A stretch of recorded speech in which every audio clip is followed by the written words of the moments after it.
560 WQAM presents The Neil Rogers Show. To talk to Neil, dial 567-0560 in Dade and Broward.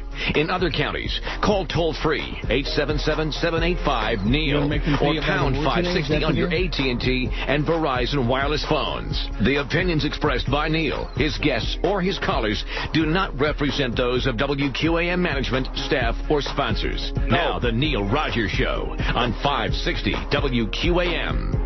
Neil, God.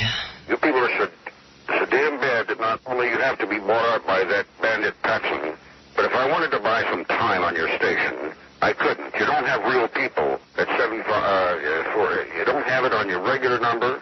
I was asked to be a guest on one of your talk shows, or I think it's your AM, the WIOD. They won't even call me back to tell me what the name of the show is. I was on your station in 1964. I'm a sort of prominent guy in Miami. I buy time, and I influence people who buy time. And if you people can't get it together to be a better radio station, and if you were at a Conrad station or an EBS station, I suggest that you take your damn frequency, which my grandmother's friend Jessie J put on the air in 1926, and you turn the damn thing off and get out of the business. You people ought to be ashamed of yourselves. My name is Roby Young, and the telephone number is a motel in Miami, room 13. You people ought to be ashamed.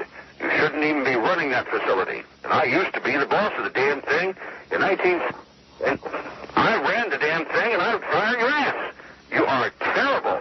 You have no credibility in radio. Now, damn it all to piss, before I get on the phone to Paxson, you get on the phone to me, and you get me to take this back, or I'm going to tell them a lot more, if the sale goes through. But it will, because you're doomed anyhow. Good luck to you. Yeah, we'll need it. That could have just as easily been to us, you know? Yep. As IOD. So Flea is here. How did it go yesterday? It was pretty painless. Who did the show with you?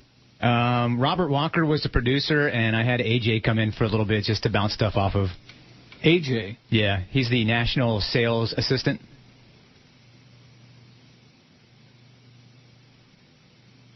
What? He's a friend in the building, so I just had him come hang out with me. Is he a broadcaster? Yeah, he's done broadcasting before on FM. Scared the hell out of me. No. Couldn't have been like last Wednesday, Thursday, and Friday, could it? No, it wasn't quite like that. Whoa. Woo! I heard about combined total about 2 minutes of that. Yeah, it's 2 minutes too long. You knocking those guys? No, they're great guys, just not my cup of tea. What are you trying to say? They stunk the joint out last Wednesday, Thursday, and Friday? Is that what you're trying to say? Well, here I am. I'm back. We don't have the Neil Rogers studio yet, and I have an email from Jolly Joe Bell about that, and he says, bada beep, bada boop, bada beep, bada boop, bada bop, bop, bop, bop, beep, beep, beep, beep, boop, boop, like that. That's what he said. Yeah. Bada beep, bada boop. Kind of like Vince, the ShamWow guy. Have you seen his slap chop? Oh, yeah, it's great. Oh, you have seen the slap chop. Sure. Are you slapping it or chopping it? Both. He is a strange guy. Do you know he's Israeli? I did not know that. His real name is Ofer Shloimi. S-H-L-O-M-I, Shloimi. He sounds like he's from New Jersey. Well, he is from Israel by way of Jersey, or the other way around. Anyway, we're back. We still have no studio. We still are a technical disaster, just a disaster. And Joe Bell says, bada beep, bada boop, bada bop, Power 96, and boop, boop, boop, boop, beep, beep, beep, beep, boop, boop. You know, cut the crap already, okay? Give us a studio. See, they don't even understand how it works. That's the thing that really kills me. They don't have no concept of how it works. And like a real radio show, as you know, before the show, like about 8:30, 8:45, I come in early, you come in a little early, and we confabulate and get the lay of the land and figure out what's going on and discuss stuff. Right. I'm so out of the loop, I have to ask you for a fax number to fax that stuff I sent you this morning. I have no idea where to fax the talent sheet for the end of the month. Oh, don't worry about that. What do you mean by that? Well, I'll just keep using that one fax number you gave me. Yeah, it's Jen Pudsey. She's cool, though. Out of the loop. Out of the loop. You move into a new building. How about putting out some phone number? For example, last Monday, remember when the line dropped at 1 o'clock? When you lost the line and you had to come on for 15, 20 minutes before it came back? Yes. So the obvious thing I start trying to do is call the bat line so you could put me on the air on the phone. Well, the bat line number is not the same either. Is it? No. Oh. And how am I supposed to know that? You know, it's one thing to be in a big-ass hurry to move into a new building. It's another thing to be prepared to operate in there, which they are not. They were not, and they are not. But you're in a broom closet, and I'm sure we'll survive. Yeah. Is the AC working in there this week or not? AC's working. The DCS is hooked up. All right. The only thing I'm missing is the music, but I don't want to bother putting it in this studio if I'm going to be moving in a day or two anyway. If you're going to be moving in a day or two? Right. Boy, have you got a sense of humor. How could you still be laughing after everything that's been going on? How could you still have a sense of humor? Well, they broadcast the UM baseball games from that room, so I got to think that it's pretty close to being ready. Oh, so in other words, that's the criterion as to whether or not we're going to have a studio, whether they can do UM baseball in there? They did it already. Yeah. So I'm guessing. And it guessing worked, it went on the air? Yeah, well, it went online. So what's the holdup? I don't know. What's the delay? Oh, sorry. Here's the poll from, is this, I don't know, did you? I didn't do a poll. Oh. Which male actor alive today do you consider to be the most one-dimensional, not a bad actor, but the same character in every movie alive today? Well, I picked the right one. I voted for Joe Pesci, who's doing a bad Bill O'Brien imitation every movie he's in, with a bad Bill O'Brien wig. Joe Pesci, 170 votes. Will Smith, 124. Clint Eastwood, 102. Keanu Reeves, 84. Jeff Goldblum, 59. Boy, if I just had a can of Raid when he was in that movie, The Fly, I can't deal with Jeff Goldblum. He just gives me the willies. Yeah. Robin Williams, 39. Harvey Fierstein, 37. Gay. Morgan Freeman, 34. Bill Murray, 28. And Wilford Brimley, it says Brimsley on here, I don't know why, 24. Is he still alive, Wilford Brimley? I believe so. Isn't he the one with diabetes? Yep. Diabetes. That's what he says, diabetes. If you got diabetes. Oh, speaking of movies, I watched 2 movies over the weekend. Okay. Which I've seen both before. Now, one movie maybe you never heard of, maybe you never saw. It's really very good. I recommend it highly. It's not a spectacular movie, it's not a classic, but it's really good. The Neighbor with Rod Steiger. Don't think I've seen that. You never saw that, where he plays the crazy doctor? No, I don't think so. Oh my God! And the next door neighbor, she's pregnant, and oh wow. There's one scene. Well, I don't want to spoil it for you, where he's sticking the needle through her pupik, and it's like she can see on the, what do they call that? You know, the screen where they show the, or they're showing you the baby and the fetus inside. Oh, the ultrasound? The ultrasound, right. And she can see that the needle he's sticking through her pupik is like on the verge of, well, I don't want to spoil it for you. Right. The Neighbor with Rod Steiger. And then last night I watched, and don't ask me why, I watched it again from beginning to end. I know you've seen this. No? Well, I don't know what this is. What's that music from?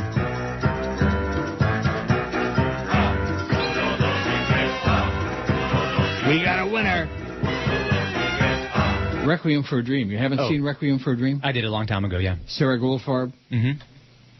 And there's something in there for everybody, man. There's Jennifer Connelly, ass to ass. Yeah, she's pretty. And there's Jared Leto, although Jared, I think, lost an extra 10 pounds for that flick. Boy, he looked like he had the skin pulled over his bones. I mean, just tightly drawn, you know what I mean? He's real thin now, too. Is he? Yeah, he's in a band, 30 Seconds to Mars. He's got a band, right. They're actually pretty good, believe it or not. And doing very well. And I watched the movie you recommended last night, Doubt.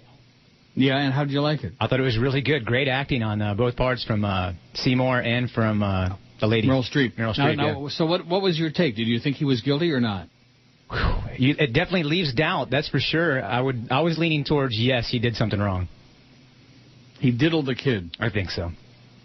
And she was just guessing. She was just taking a stab in the dark. Boy, she was a hard ass, huh? Boy, she was Meryl Streep was so great in that movie. She was the nastiest bitch. If you didn't hate her, you just don't have hate in your body. Am I right? Yeah. She was great. Spectacular. Yep. I'll tell you what I hate. I hate the fact that you're in a broom closet and we don't have a studio yet. Yeah. Another whole week has gone by and we still are. Bada beep, bada boop, bada bop, bop, bop, bop, beep, beep, beep, beep, boop, boop, boop, boop. That's your buddy Jolly Joe. Bada beep, bada boop, bada bop. And he gave me some very bad news yesterday, by the way. Of course, every time I hear from him, it's bad news. About the new rating system. Yeah. Do you know that they keep pretty much the overwhelming majority of people who are being sampled now, they're going to be sampled all year? That is true. They turn over around 10%, is what I'm being told. So 90% of those bozos who don't listen to this show, wait till the audience hears the ratings. Did you talk about them? No, not really. This show, midday, we've reached rock bottom. Rock bottom. with a 0.2 share in Men 2554. 0.2. So I can't make fun of any people anymore who get zeros like DA or D4 or like that, because we got a zero if you believe that number. You think anybody believes that number? I don't. And you weren't the only one to drop like that either.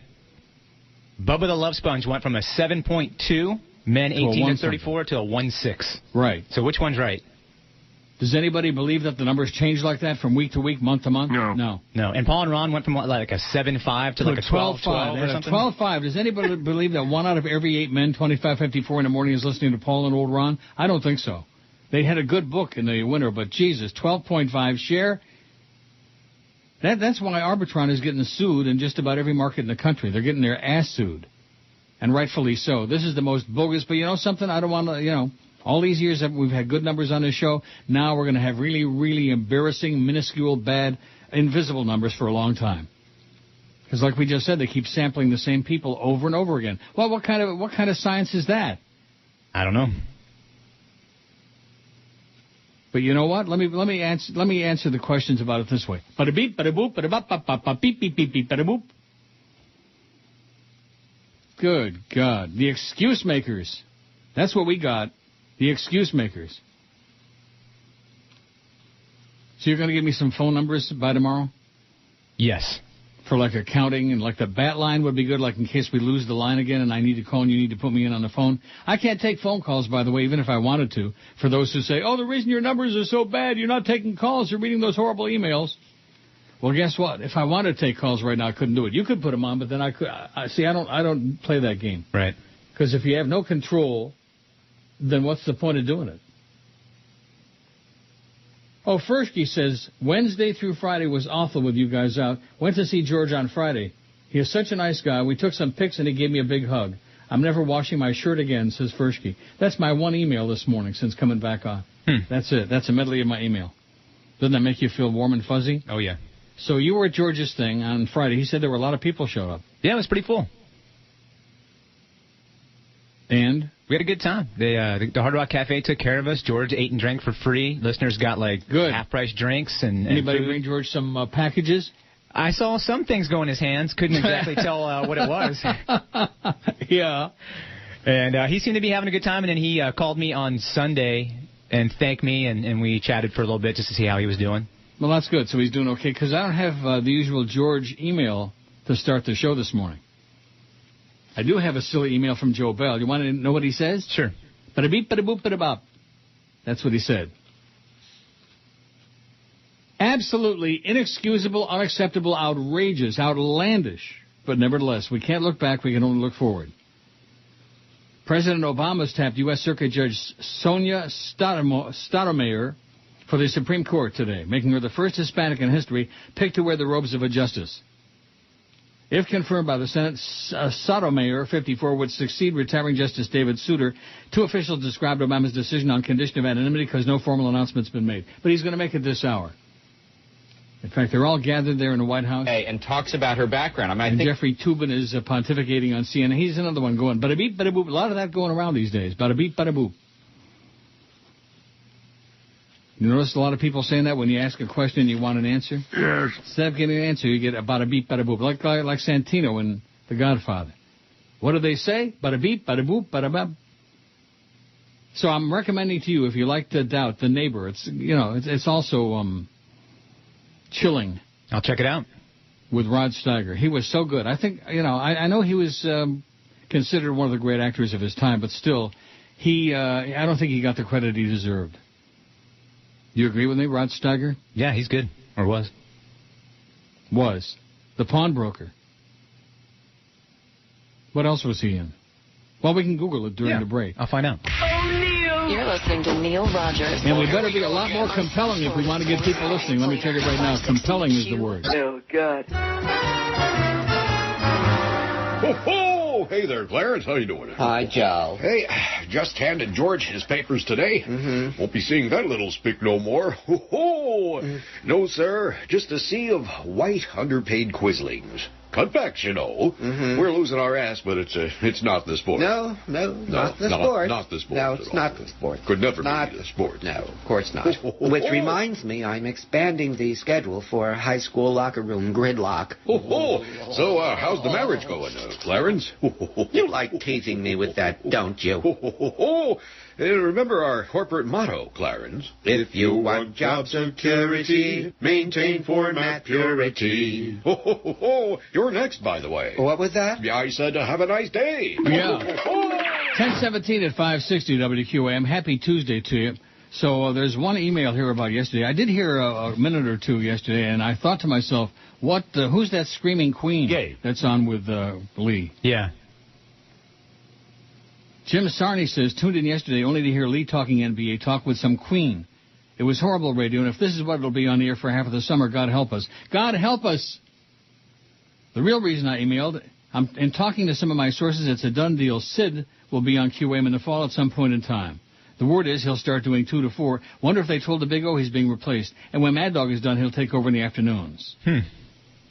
Makes sense that someone that got no number in the morning against Joe is going to find a number in the afternoon against Dan. Is Joe Bell for real? I've tried calling him, but he won't take my calls, says Jim Sarney. Well, I'll have to get ready for the Belmont. Charitable man, take it to the bank. The Belmont is when? It's like a week from Saturday? It's 3 weeks after the Preakness. The 5th or the 6th, I guess? Of June. Yeah. Of something. And I wasn't talking about the NBA. I was making fun of the fact that all these guys all day are talking about who's better, Kobe, LeBron, or D. Wade. I'm like, give me a break, Who cares? man. Right, who cares? Exactly. Well, there's nothing else going on now. The Marlins are, although they won, what, 2 in a row now, I think? Yeah, it's crazy. But they've been losing like crazy. They got walloped by Tampa a couple of times. I mean, just walloped. They're not going anywhere. No. And then all this business about the new stadium. There are no baseball fans in South Florida. What does it take to prove to the politicians and the public that it's not going to fly? There are a few thousand diehards, and they show up most of the games, and the rest of the public couldn't give a crap less. And especially to go down there, nobody wants to go there. Neurotic repetition, that's South Florida. Let's keep making the same mistake over and over again, kind of like this radio station. Let's take people who have failed everywhere else and put them on the air and see if we can't make them a success. Oh, they failed. What a surprise. Ron says, and you know, you'd be amazed at the lack of email on there. Wouldn't you think that when I sat down here this morning after 33 and a half years that there'd be something, you know, like a whole bunch of emails saying, oh, gee, we're sure glad to hear you back, or why don't you retire already, you old fag, or something, you know. Something like that. Right. Not much. As South Florida again extends their love. Ron says, okay, quit dancing. What the hell happened? Did they cut off your left or right nut? Did you have sex with Joyce? Did they find you? Millions of inquiring minds want to know. Well, inquiring minds can keep guessing because we can't discuss it. Ron. Just as simple as that. We can't and we won't, nor do I have any desire to. And it's a good thing we can't take calls today because if we did, that's all they'd be talking about. Am I right? Absolutely. What'd you say? Absolutely. If I wanted to take calls right now and do it the right way, I couldn't do it because we, well, the firewall is this and bada-beep, bada-boop, bada-bop, all kinds of stories. And they got other priorities that are much more important. Power 96 is a hell of a lot more important than the Neil Rogers Show. Make no mistake about that. Okay? They got 100,000 watts Class C FM over there pumping out the crap. That's what's important, not this garbage. Okay. Of course, they could have left this in the other building for an extra couple of weeks, but no. You know, where everything worked and we knew all the stuff. Adam Oshmuck says, good to have you back. I hate Joe Bell even more now if that's possible. If that's even possible, he says. He hates you, Joe. Bada-beep, bada-boop, bada-bop. Quit dancing. Oh, my God. Taft and Flamingo, Sheridan and 136th Ave. Four-way stop at Kennedy Park, Southwest 11th Street and Southwest 72nd Ave. Pete the Chronic says they're having a feeding frenzy, the cops. And coming soon, they can pull you over just for not wearing your seatbelt. You do know that. Oh, yeah. Used to be that they'd have to have some other reason to pull you over, like you're speeding or you're, going the wrong way on a one-way street or something. Now, if they just think you're not wearing your seatbelt, pull you over and you're screwed. Which is crazy because I can ride a motorcycle with no helmet on, but I have to have a seatbelt on in my car. Oh, Leonardo. Well, I can't read his email. Those people want to refer to what happened last week. I can't read your emails, and don't waste your time. Sorry, Leo. And the answer to your last part of your email is, no, nothing has changed. I have no idea what's working, what's not working. I got no clue. You're in the same broom closet you were before. Right. Now, weren't we being peddled when we were in the other building that the Neil Rogers studio was going to be the first one to be done? That was the word originally. That was the word. Thunderbird. Turd. Here's the poll today, and I guess I'm going to have to start putting together some real polls because I'm out of polls, including Charlie B's silly polls like this one. What's your favorite holiday? Isn't that a silly poll? Yeah. You know what I voted for? I voted for Purim because that's when the Hamantaschen are out.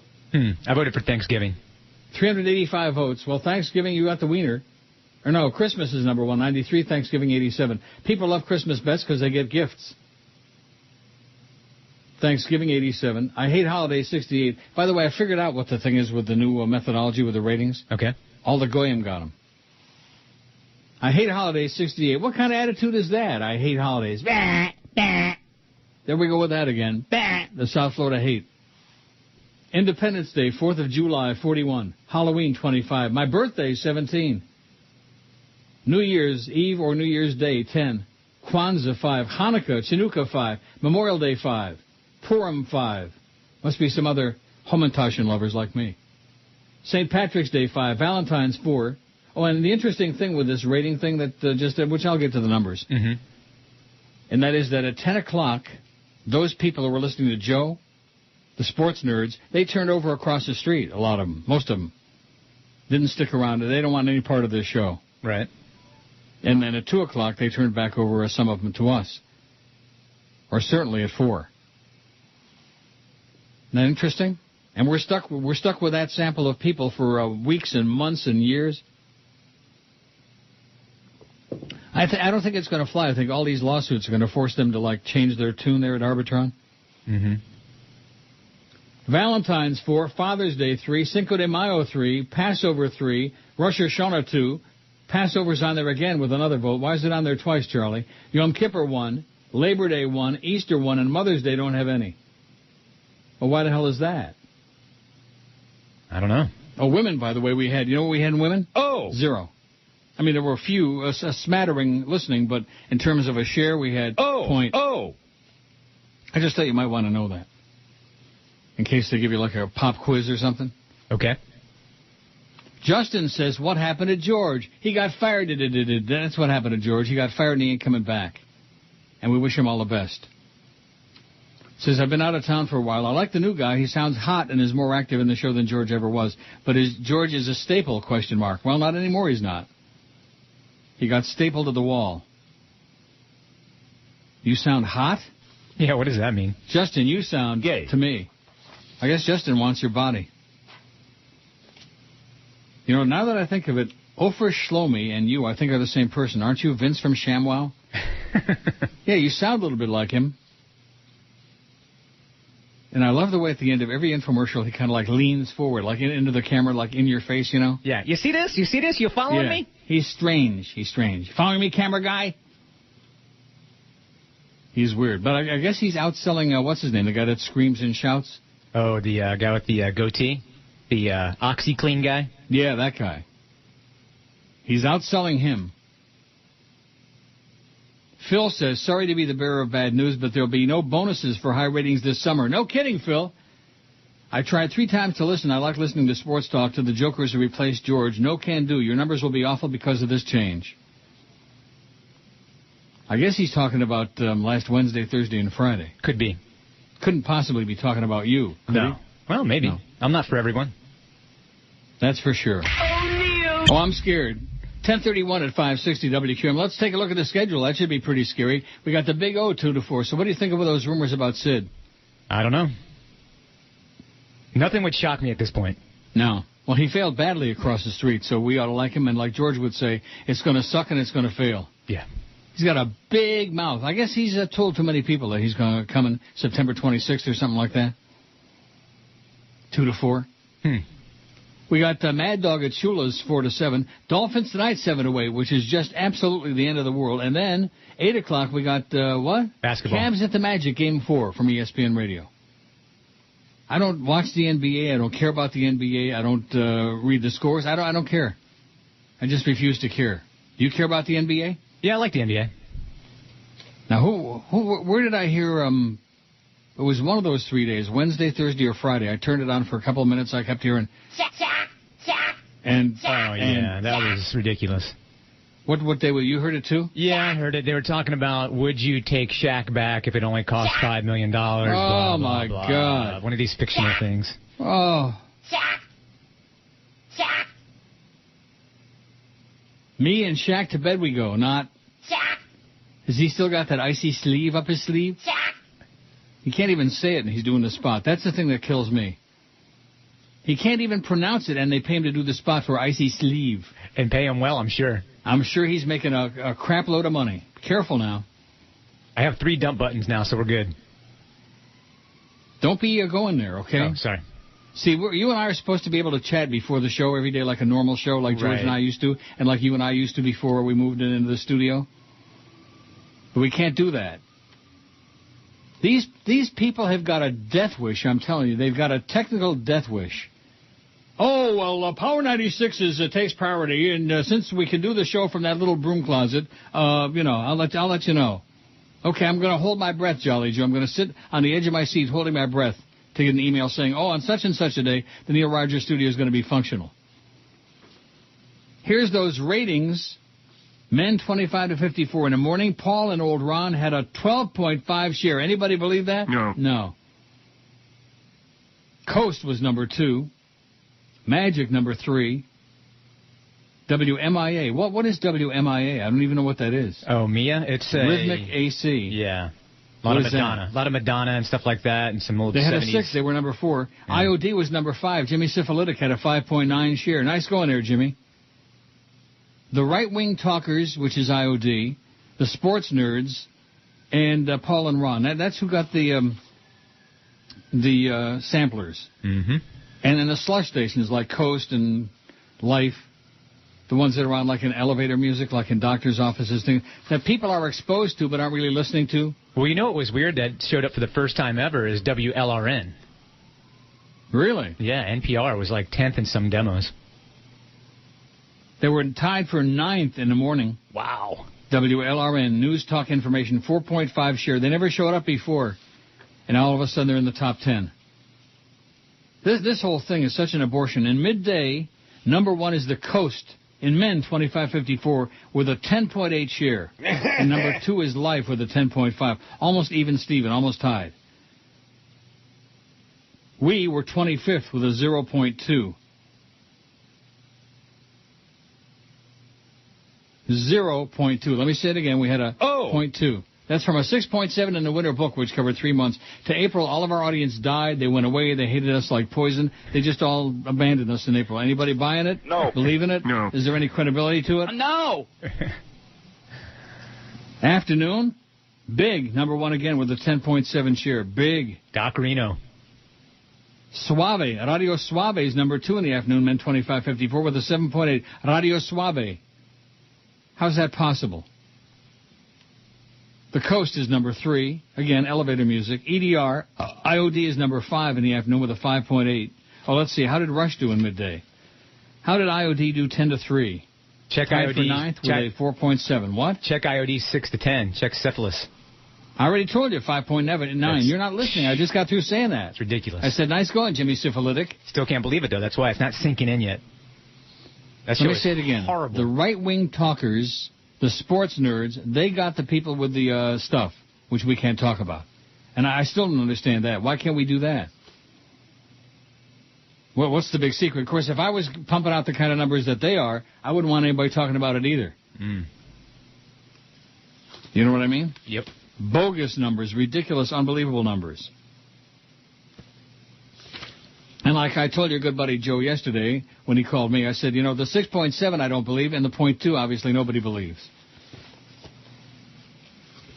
You see what I'm saying? Somewhere in between.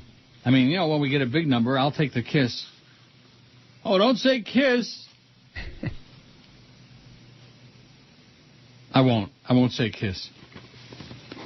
I got more crap in this pile, man. These are all these numbers, which Joe felt compelled to send me again. The Spirit of Christ compelled him to send them to me again. to kind of like rub salt in the wounds and then explain to me, oh, well, the same people are going to be sampled 90% or 85% month after month, year after year, forever. We're screwed. One thing about ratings on this show, we won't ever have to worry about them. You want to know why? Because we won't ever have any.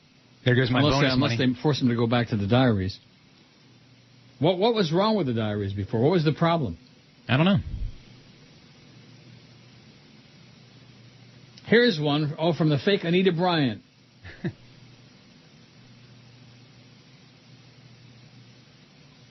She says, I had a love-hate thing with George Rodriguez. I don't have anything from George yet this morning. I hope he's okay. He was very pleased, I gather from what he wrote me, very pleased about the turnout.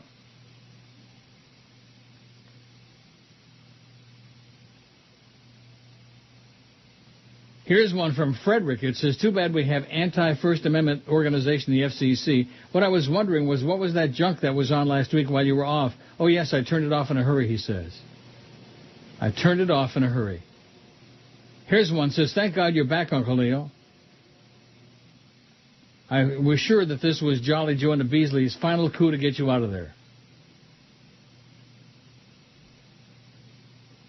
And then he says some caustic things about you. Flea has been very cooperative and very helpful. Let me say that to you. Like this morning when I needed that fax number. Yep. Because they sure as hell aren't giving me any information. I wrote an email to Clarence. Guess what he said? Nothing. He didn't even go bada-beep, bada-boop, not even once. Not even once. Oh, this is what used to be Love 94 is MIA. Right. And Cheap Channel killed it off in December. WMIA. Wow. Phil says, regarding your fill-ins, they're all unlistenable. Sorry, Flea, just reality. Who was that queen you had on yesterday? That was AJ. Please don't put him on again. Okay. He sounds like a fruitcake.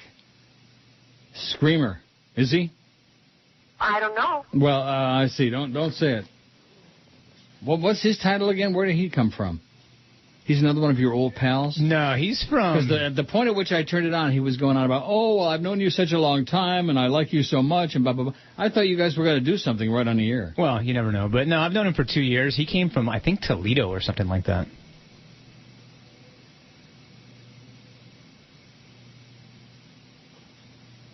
Michael says, I recently retired from the post office and had a route that was probably 80% non-Hispanic white. Since I listened to your show, I paid attention to who got TV and radio diaries. There was always a disproportionate number of the minority families who got them. Not a majority, but more than their representative share, says a listener in West Palm.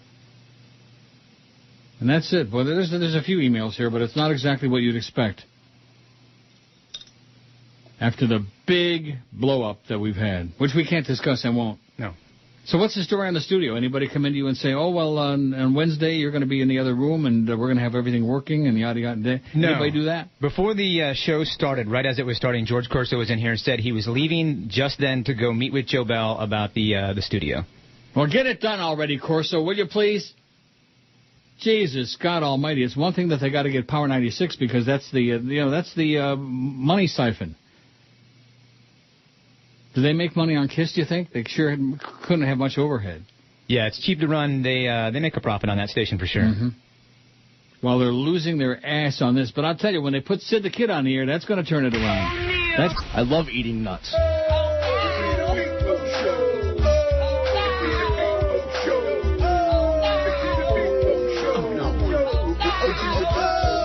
It's only Sparks. The Big O's gonna hand you. Brought to you by the good folks at Mambler. The Big O Show. The Big O Show. I, for one, am glad George was fired. Now we can return to the religion of sports. We're going to forego the usual exciting pre-recorded open. Because joining me in the studio is Dwayne Wade. Yo, bro.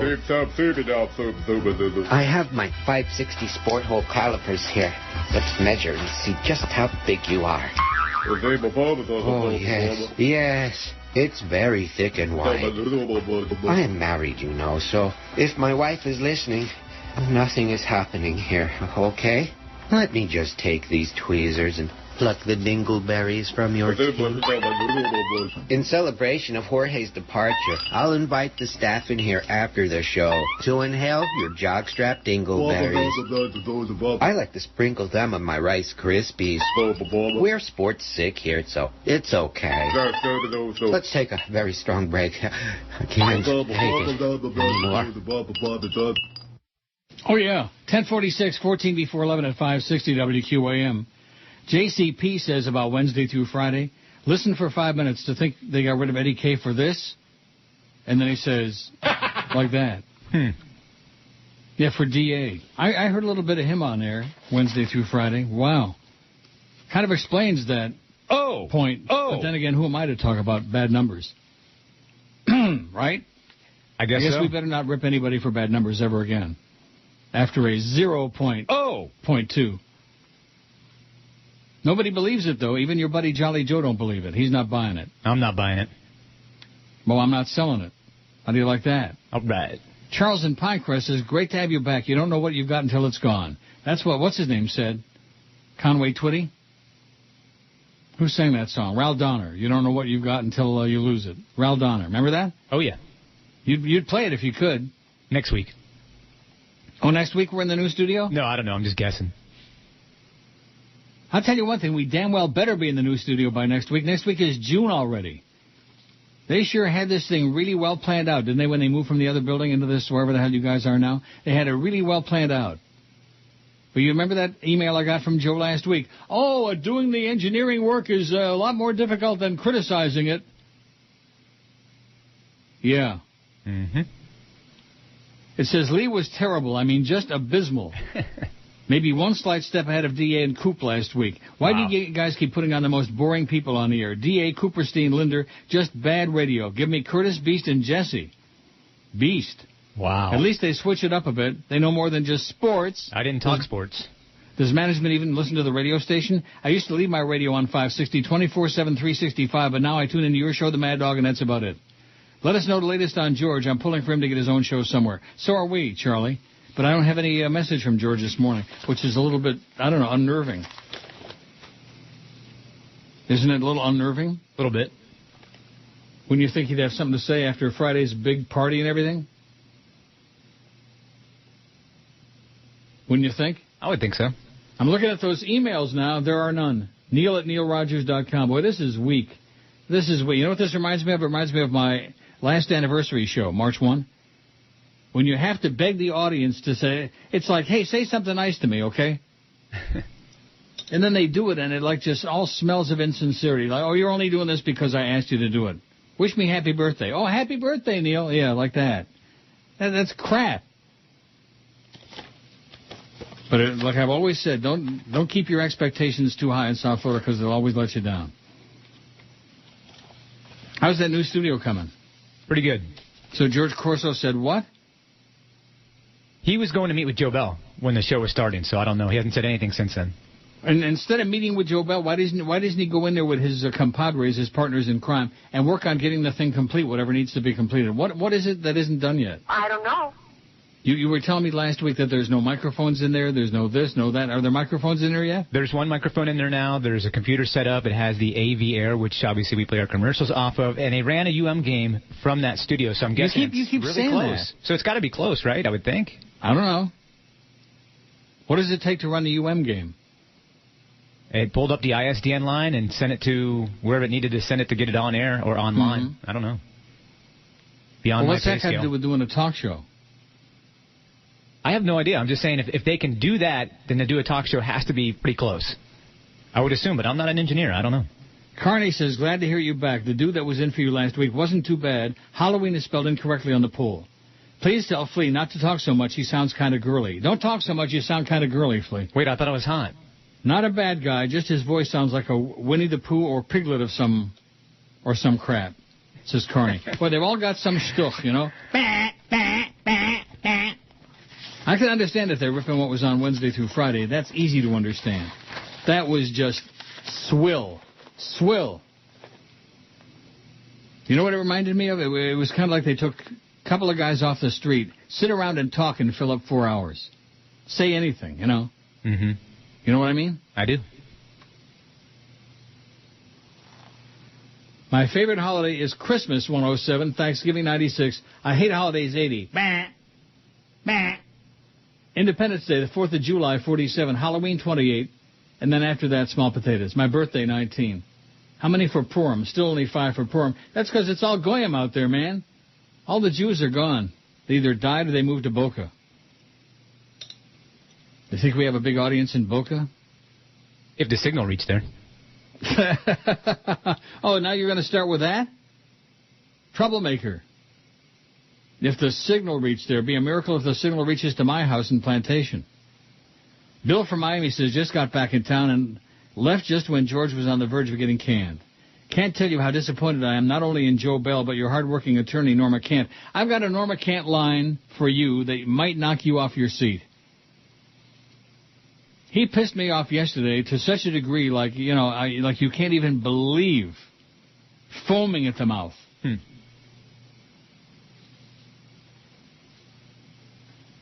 I'm trying to remember why the hell I called him. Bad mistake on my part. It had something to do with all those documents and stuff, you know? Mm-hmm. Anyway, I call him at home. Oh, that's right. He sent me an email. I was minding my own business at Woodbine. Sitting in my machine, I get an email on my BlackBerry from Norma Kent. Oh, send me a copy of that, whatever it was, you know, which we can't discuss on the air. Send me a copy of it. And I thought, that's kind of strange. What does he need that for? So I called him to see if there was some further development or something going on. And he says to me, oh, well, it's just for my benefit. I want to see it so I am kept fully informed and fully compensated. He said compensated? Let me say it again. What part of compensated didn't you understand? So I'm kept fully informed and fully compensated. To say that pissed me off just big time was the understatement of all time.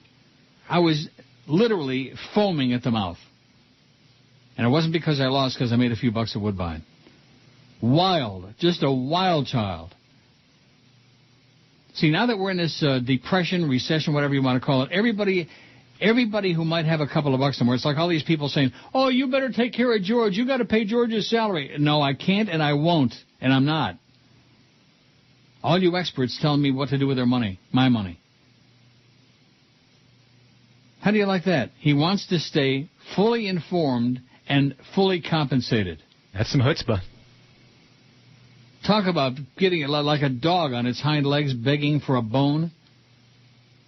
Begging for money. And I'm sure a lot of you people out there are experiencing the same thing. People who are down and out on their luck right now during these brutal economic times. Everybody's begging for money.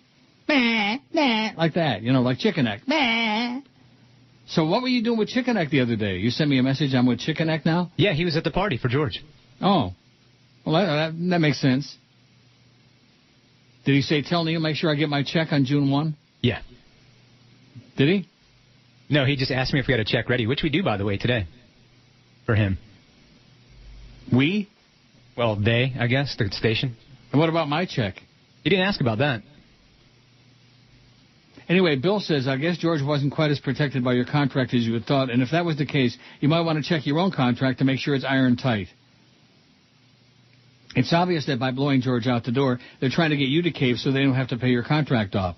At the same time, I'm sure they're monitoring every word you say on the air to see if you slip up, as they desperately look for loopholes or reason to get rid of you without having to pay you off. Even though I wasn't a huge George fan, it just pisses me off that QM Management, a.k.a. Joe Bell and Clarence, were hell-bent on getting rid of him and in the end got their way. Watch your back, Neil, because evidently your attorney is not. No, he just wants to be fully informed and fully compensated, Norma. Norma and Elliot can't. Have you ever heard of anything like that in your life? No, that's pretty crazy. Pretty rude, if you ask me. Rude and crude. I'll send you $1 gazillion, Norma. Oh, Neil. Big bag of money. This is the Neil Rogers Show. This is your brain. Rock solid. Any questions? Tonight, the closest competition ever. It's the season finale. Pole dancing with the stars. Watching reality TV skanks hanging off of stripper poles and vomiting into hot tubs. My new career is giving lap dances to strangers while I'm swinging by my crotch on a pole 8 times a night. You're really giving us a spectacular She can even do an inverted spread leg pole spin. Pole dancing with the stars. It was too munchy. Come on, it's not the cha-cha unless you feel the gentle curve of your partner's gland. The results, live tonight, 9/8 Central, only on ABC. Well, it's 11 o'clock at 560 WQM. There's a lot of stuff I'm not reading that's coming in because it's from sour people who want to rehash, you know what I mean? Rehash all the events. Yeah. Well, what's the point in that? Here I am. I'm here. Here I am. Ready or not. Bada-beep, bada-boop, bada-bop. We're going to get that studio one of these days, maybe or maybe not. I think you ought to go in here and just beat the crap out of somebody. Okay. Wouldn't that make you feel better? It'll make me feel better. Wait till you hear this. Rick says, this is just what I needed today. Your show is experiencing technical difficulties today in the streaming. The reception cuts in and out. Better get it rectified, it says.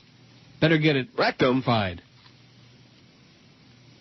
Are we having problems with the streaming again? I know that was the case last week when I was last on. The streaming was chopping off early and bada-beep, bada-boop, bada-bop like that. It sounded okay this morning when I was listening, but who knows? Did it? Yeah. This is the only one I've got, so I don't know.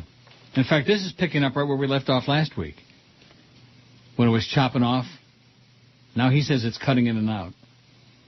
Not that we could be having technical problems here at QAM. That would be very unusual. But, you know, it's a hell of a lot easier to critique and criticize than it is to do the work. You know, that's what your buddy Fat Ass Joe says, who sent me one of the most obnoxious emails in history about, well, you know, priorities and blah, beep, bada, boop, bada, bop, bop, bop, beep, bop, bop, like that. Nauseating. Quit making excuses and get her done, man. Get her done. Let's get this show on the road. And let's start pretending to be like a radio station.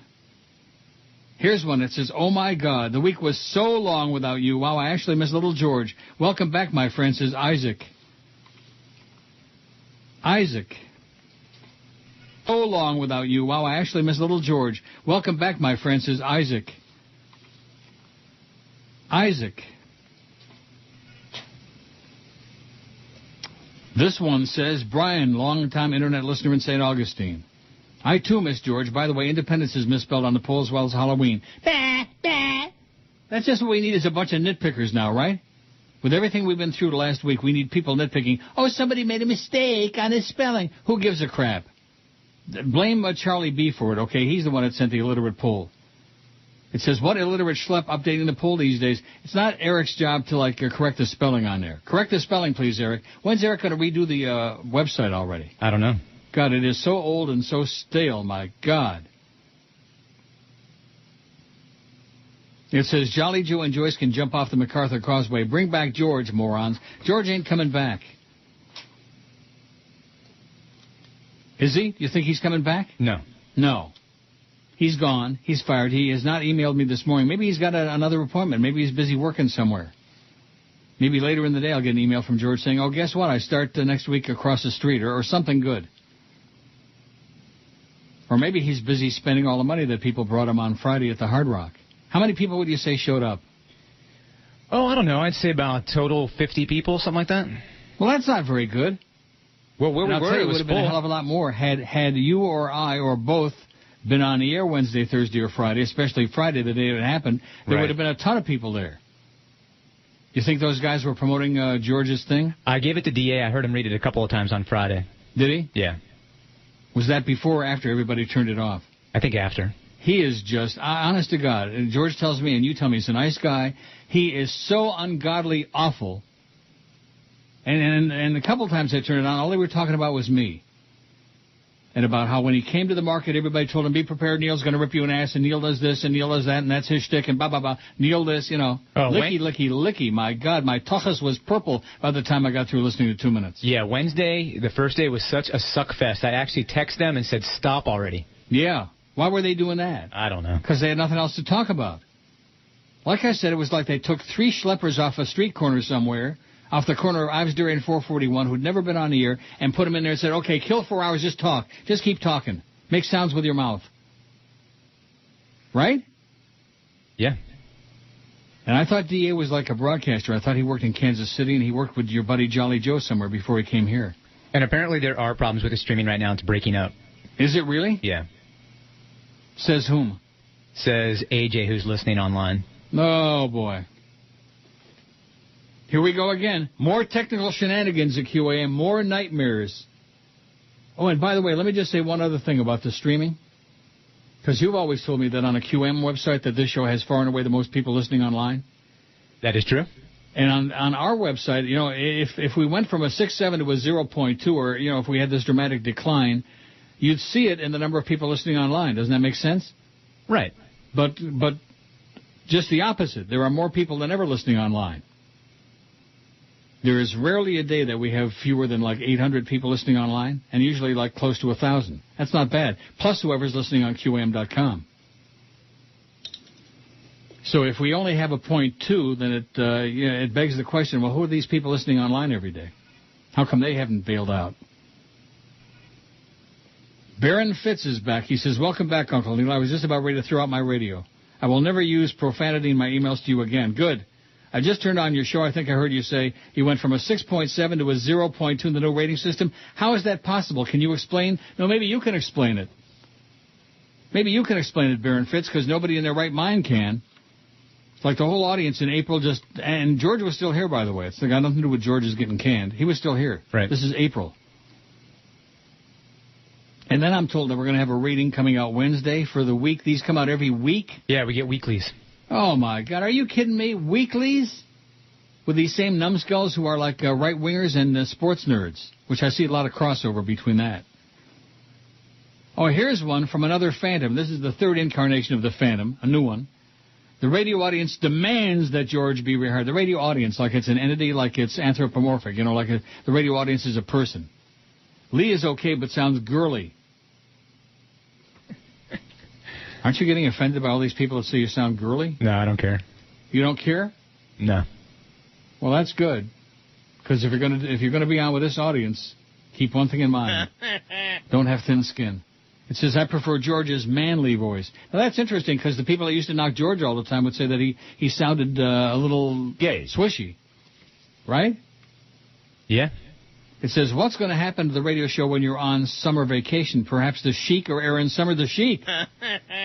It says, Norman Elliott Kent should stick to his Blue Boy magazines. Now, he wants to be well-informed and well-compensated. In the last contract, the last deal with Joe, didn't put any money in there for you, did he, Norman? Well, you're the one that made the deal.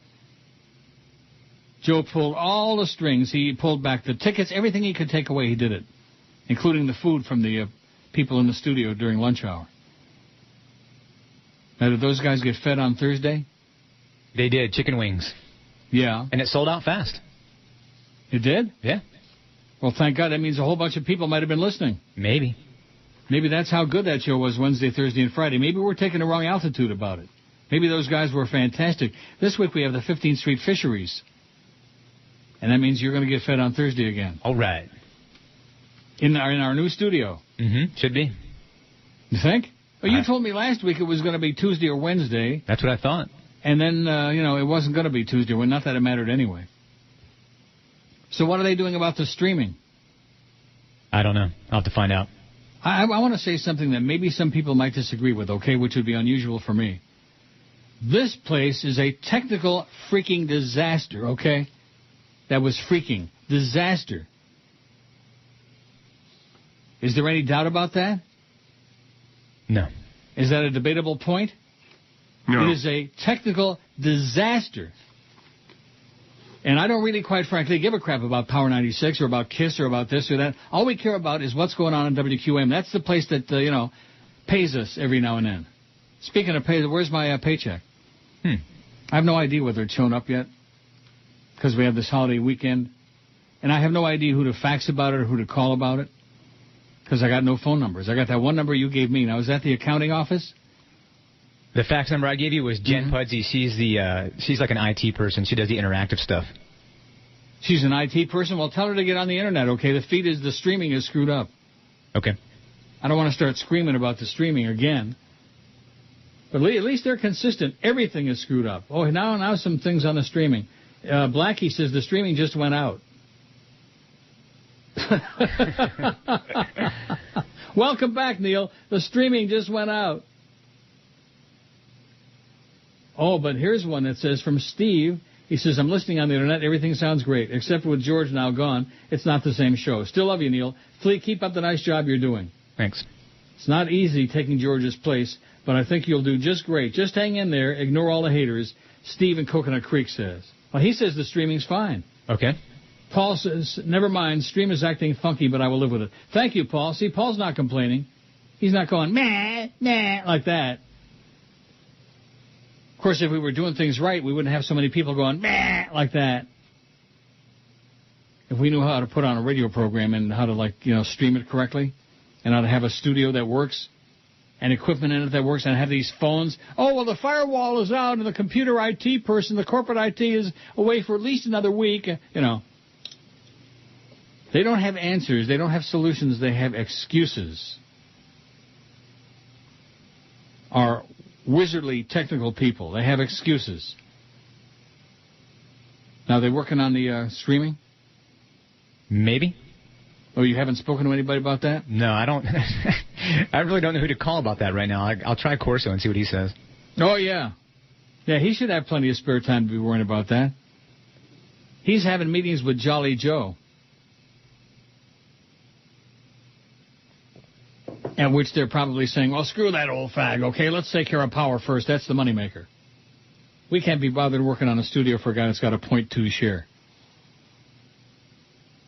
Here's one that said, Eric says the show stream is just fine. See, Eric is the one person in the world. Him and Brandon are the two people I would believe. Don't you think? I would think so. Oh, here's a good one. I like this. It says, when Norma is fully competent, he will be fully compensated. It says, set your sundial. That's excellent. That's one of the best ones of all time. You like it? Yeah. Oh, here's one that says, sorry to hear about the numbers from the fake Tom Jicka. You were on top for a long time. How did Defoe do? Who gives a flying crap about Defoe? My God. You want to know how Defoe did? First of all, you can't really tell. You want to know why? Because they've got 3 stations all with the same call letters. WFTL 6 to 10 a.m. Of course, this is the 850 one, not the one he's on. He's on 640. I'm looking for it. There it is. They had a 0.2. See that? 0.2. Seems to be a common denominator. What's wrong with having a 0.2? It was good enough to get Sid the Kid hired over here, although he had a 1. He had 1s, didn't he? Yeah, like a 1, 2 or something like that. Yeah, 1s. Of course, we like that number, 2 to 4. We like 1s. Big O got a 2 in there, so let's blow him out. 11:13 at 560 WQAM. Am I in the wrong hour? No, you're good. Well, no, I got a spot, but I'm doing the wrong one. Oh. Because I'm in the wrong hour. Well, it's difficult after being away for so long. One moment, please. Oh. Keep it moving, keep it moving, keep it compelling. That's the word he used yesterday. He says, you've always been compelling, and we have to do that to keep people glued in. Because he says what this new research shows is that they're coming and going more rapidly. In other words, if you don't keep them tuned in every second, they fly away. Like that. Yeah. You believe that? I don't know. Were you drudge packing? This is Eyewitness News. After 5 grueling spacewalks to fix the Hubble Space Telescope, the news conference underway right now between astronauts and reporters back on Earth. Is it true you can see Oprah from space? No, you can't see Oprah from space because she never goes outdoors. When you make a dookie in space, what do you do if you get a Klingon on Uranus? Get it? Klingon Uranus? Ha ha. Next question. Hey, if you let one rip in your spacesuit, what happens? Excellent question. It lingers, it ferments, and when you breathe it in, you can see into the future. Burrito night on the space shuttle is awesome. After that, they're going to make an in-orbit call to their colleagues on the International Space Station. Wow. It's 11:19 at 560 WQAM. Getting a ton of emails now. Maybe they were just sitting back waiting to see if we were going to be here today. Yeah. Paul says, it's great to have you back on the radio. The streaming sounds fine to me. So forget about the streaming, okay? That should be our worst problem.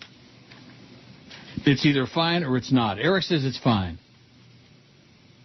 Paula says, I'm listening to you on a QM site, and the stream is just fine. Wednesday and Thursday shows were good. DA took emails but no calls. Talk was all across the board and not too sports intensive. Paula liked it. Good. She's the one. The rest of the audience is almost universally hostile. Like that. Mm-hmm. That's unusual, ain't it? Oh, yeah. So how's George Corso doing? Is he running around? Now, logistically, where is our studio compared to where you're sitting now? About 10 feet away. Really? Yeah, it's pretty close.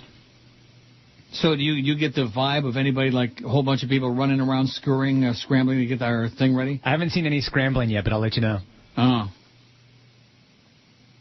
And here's somebody else with another complaint about the pool. Passover appears twice on your list of holidays. Is it because Passover is twice the fun? No, it's because Charlie B's an idiot. And why don't you mention Sukkot? What about Simchas Torah and all the other ones? Huh? We're going to put all the Jewish holidays on there? God. What about Tisha B'Av? Right? Yeah. What about the Sri Lankan holidays? Still a few of those people on University Avenue. Still a few hang on, speaking of Klingons, Sri Lankans. What are you going to do about the Tamils getting murdered? They all ought to be in jail, man. Ed and Davey says, I'm a 38-year-old Hispanic. For the record, I've never gotten a sample from Arbitron. I've been a loyal listener since 91 when you were on WIOD. I always enjoy your show. I was very sorry to find out George got fired because he was a great part of your show. Plus, he was a great replacement for you when you were on vacation. Take care, Neil, and I wanted to thank you for all the laughs throughout these years. Sincerely, Ed. Well, you're welcome, Ed. No extra charge. The price is right. Here's one from Justin, who says, you complained about having to basically beg people to do things, i.e. your anniversary. He says, not that I care. I will always listen to you, but what do you expect when you're so harsh on people, especially your listeners? Do you think I'm harsh on the listeners? No. The callers, yes. And some of the dumb emailers, yes. The passive people out there, the ones with a life who are just listening, no, I'm not harsh on them. I'm so harsh on people. If you got a 0.2, I'm a billionaire. Where do these idiots get this crap from? And, oh, yes, the streaming is iffy today. Well, like I said, it should be my worst problem. Maybe we can get Ofer Shloimi to do something about it. I don't think he's going to come back to South Florida anytime soon after that incident on the beach. Mm-hmm. Remember that? Oh, yeah. Where the hooker bit his tongue or something like that and she wouldn't let go? Yep. Nick says, nice to hear you back on the air again. Last week was very Bush League. Sounded like a bunch of high school wannabes stepping over each other. I had to turn the radio off after a few minutes of these goofballs. Did you catch the tribute to Larry King on CNN over the weekend? No, I did not. That's why I'm in such a good mood. No, I did not. Lots of memories about the old radio days in Miami back in the 60s and 70s. I know they did. I didn't know they broadcast live from Pumpernicks. Poor Pumpernicks. Remember Pumpernicks? No. You don't? No. Well, that's right. You're Johnny come lately to South Florida. You're a West Coast guy. Right. Pumpernicks was like Wolfie's. Remember Wolfie's? Oh, yeah. Remember the Rascal House? Yeah, there was one right around the corner from my house. Well, Pumpernicks was another chain of great delis. It was really good. They had the pickles on the table, you know, and the coleslaw. Oh, like roasters and toasters. It says, too bad you don't have a real staff that could pull together a montage of your radio history. I bet it would be more compelling than watching Larry Skeletor King stuff. Take it easy, says Nick. I got another email here in my pile somewhere about Jimmy Syphilis had Larry on. Yeah. Kissy, recently. Kissy, licky, licky, licky, like that, you know. No emails on Sedano taking aim at DA for 4 hours on Friday? No. Oh, yeah. For 4 hours? His whole show just ripping DA, and the funny thing is, he was ripping DA on a comment that I made. About what? So I had to set it straight. I said that, you know, when we talked about Sedano moving the mornings, I said I didn't think the show was that good, and I don't think it's going to make it. Well, oof, I guess I set off a fire over there. And they thought DA did, so they attacked DA for 4 hours on Friday. Oh, my God. Norma Kent.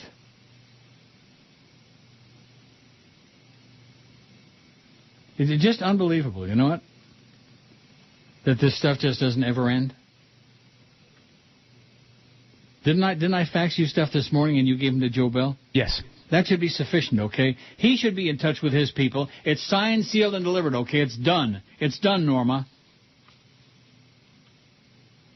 I'll send you back an email when you're fully competent.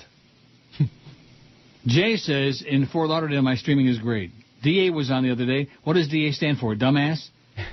So he did a whole show on DA doing what? He thought that DA was ragging on him, so he spent 4 hours just ripping DA about the way he does his show, and he's got no numbers, and he talks with a lisp, which I've never heard. I don't know what he's talking about. He talks with a lisp? Yeah. Oh, that's the guy you had on yesterday, that screamer. Yeah, a little bit. And I didn't get to hear any of it, but I heard that he just torched DA for like 4 hours. That's a show? I guess. Anyway, Jay says, I'm so glad to hear you again. Thought I was going to have to break my radio. It was not good. They suck. I guess meaning DA and whoever else was on with him. Who else was on? Well, for 2 days, it was Adam Cooperstein. Oh. And for 1 day, it was John Linder. Oh, my God. John says, I care enough to send my very best, and the streaming is just fine. See, no problem with the streaming. Quit all your complaining. Quit with all the wah, wah. We're tired of it. Oh, Neil. Oh, God, Neil. Last Norma Kent, attorney at law. The defense has no further questions. You don't want to cross-examine the witness? Nah. Then I'd have to get up. And you call yourself a lawyer? I object, Your Honor. To what? I move for a recess. You move? I'm having a movement, Your Honor, and I feel it's my duty. Hello, I'm Norma Kent. If you're in need of my erstwhile services, or you need me to draw up an ironclad contract, complete with holes where I cut the paper dolls out, call 1-800, what? You mean I gotta get up and do something? Then leave a message and I won't get back to you. That's the law orifices of Norma Kent. Si habla Espanol and Portuguese. 11:31 at 560 WQAM. I hope he's fully compensated. Send him some money, okay? You going to send Norma some money? Absolutely not. Why? I don't have any. I just sent him a caustic message back. The Jolly Joe. Wasn't that the first thing I asked you this morning was the fax number so I could fax those signed papers over to you? Right, and I got it and walked it over to Joe Bell's office. So there you go. That should be the end of it, Norma. No mas, like I wrote in my email back to him. No mas. Enough with the crap already, okay? Stop.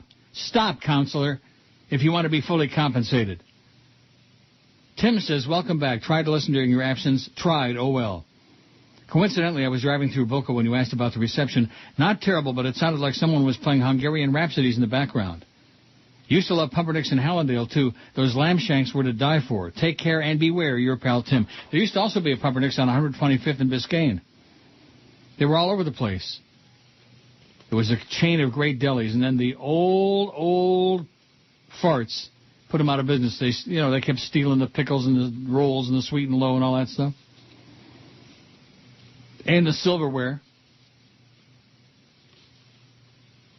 I remember some old fart called me on INZ one night, and I was bitching about them stealing the silverware, and he said, why not?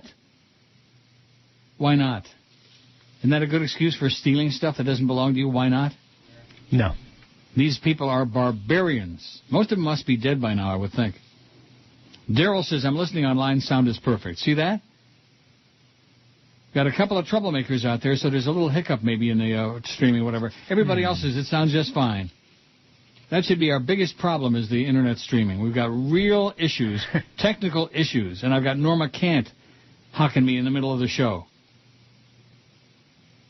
Do not send me any similar emails, Norma, or you will not be not only fully compensated, you won't even be slightly compensated. Mike Johnson says, while none of them are even close to the quality of your show or even Flea's show yesterday, DA was not bad. It was a definite upgrade over a typical DA show, and you could tell he was actually excited to have an audience and a signal that really worked. How do you like that? He was on right in the middle of the daytime. Well, he's been on fill-in for Joe many times and also for the Big O and Mad Dog. In fact, yesterday he did 2 to 5. Are you aware of that? I am, because he relieved me. He relieved you? We don't want to go into that. Yeah, it's a long story. Oh, no wonder they ripped him in the ass for 4 hours. Sounds a little bit gay to me. Oh, the fake Steve Rodinero says, good morning, Neil. I'm happy to hear you back on the air. I enjoy hearing your words of wisdom. It was 3 uneventful days of WQM radio for the latter part of last week. I'm looking forward to some compelling radio now that you're back on the air. Perhaps you or your colleague Lee can answer a question about the incident in the South Beach involving the Miami Dolphin football player. Keep up the great work, Steve Rondinero, the fake one. Well, what's the question? Yeah. Randy Starks charged with using his truck to hit a police officer who tried to stop the vehicle on foot. He was driving a truck packed with 13 people early Sunday in heavy traffic. Police say the vehicle was meant for 4 people. Well, perhaps you can answer a question about it. I don't know. This from a guy who's supposed to be a news guy, a fake news guy. What's the question, okay? That's what everybody in the world, in listening to your perspicacious email, everybody's wondering, okay, well... What's the question? Yeah. What's the question? What's the question? Steve Rondinero, my ass. Cuco says, what are they going to do in the summer? Are we going to get tapes or is it going to be Flea on the air? It's going to be Flea and Cordes, right? Yes. No tapes. No tapes. Weren't we assured and promised and sworn on a stack of Bibles that there will be no tapes? Yes, we were. Good. You know what that means, probably? Tapes. Yeah. No tapes. No friggin' tapes this summer or ever. I hope Norma got my email response because I'm just nauseous from this already, okay? It's all over, okay? We're on the air, we're moving forward, and that's it. Life goes on. Everything's been done, according to Hoyle. He wants to be fully informed and fully compensated. Well, I sent him a thing. Let me see if it went through. Yep. And I wrote at the end of it, no mas. No mas, okay? No more shrieking and yelling and crying and carrying on. Enough already. If you want to be fully compensated. Richard in Ormond by the Sea says, welcome back, Neil. It was like a breath of fresh air to hear you back on the radio. D.A. seemed like a nice enough guy when I listened for a while on Wednesday, but he's no George and certainly no Neil. The short time I listened on the days you were out seemed like a show without a purpose and with no direction. Kind of like this one. Yeah, sort of like most of QM's daily schedule, he says. Come on, Richard. Jason says, welcome back.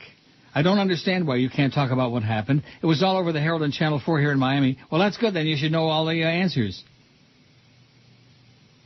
Flea does sound like a 6-year-old little girl. Does he wear his hair in pigtails? Says Jason. Do you wear your hair in pigtail? Not yet.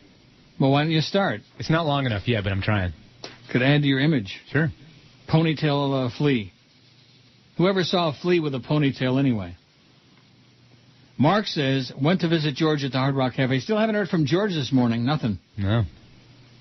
Had a chance to thank him in person. I had tried calling phone numbers listed on the WQM website to find out details of the going-away party. Each attempt led to a recording that the number you reached is not in service. And that's because we're in the new building now. We got a whole new bunch of new numbers, but nobody will tell me what the hell they are. Have you got a list of all the numbers, like the bat line and stuff? I'm going to fax you a complete directory. Really? Yeah. Won't that be sweet?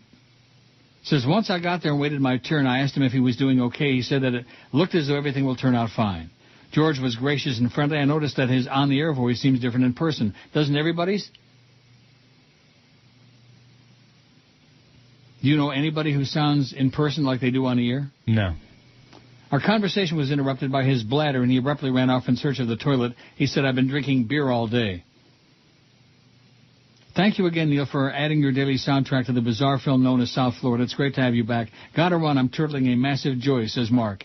Whoa. P.S. Please say hi to Joe Tinkerbell for me.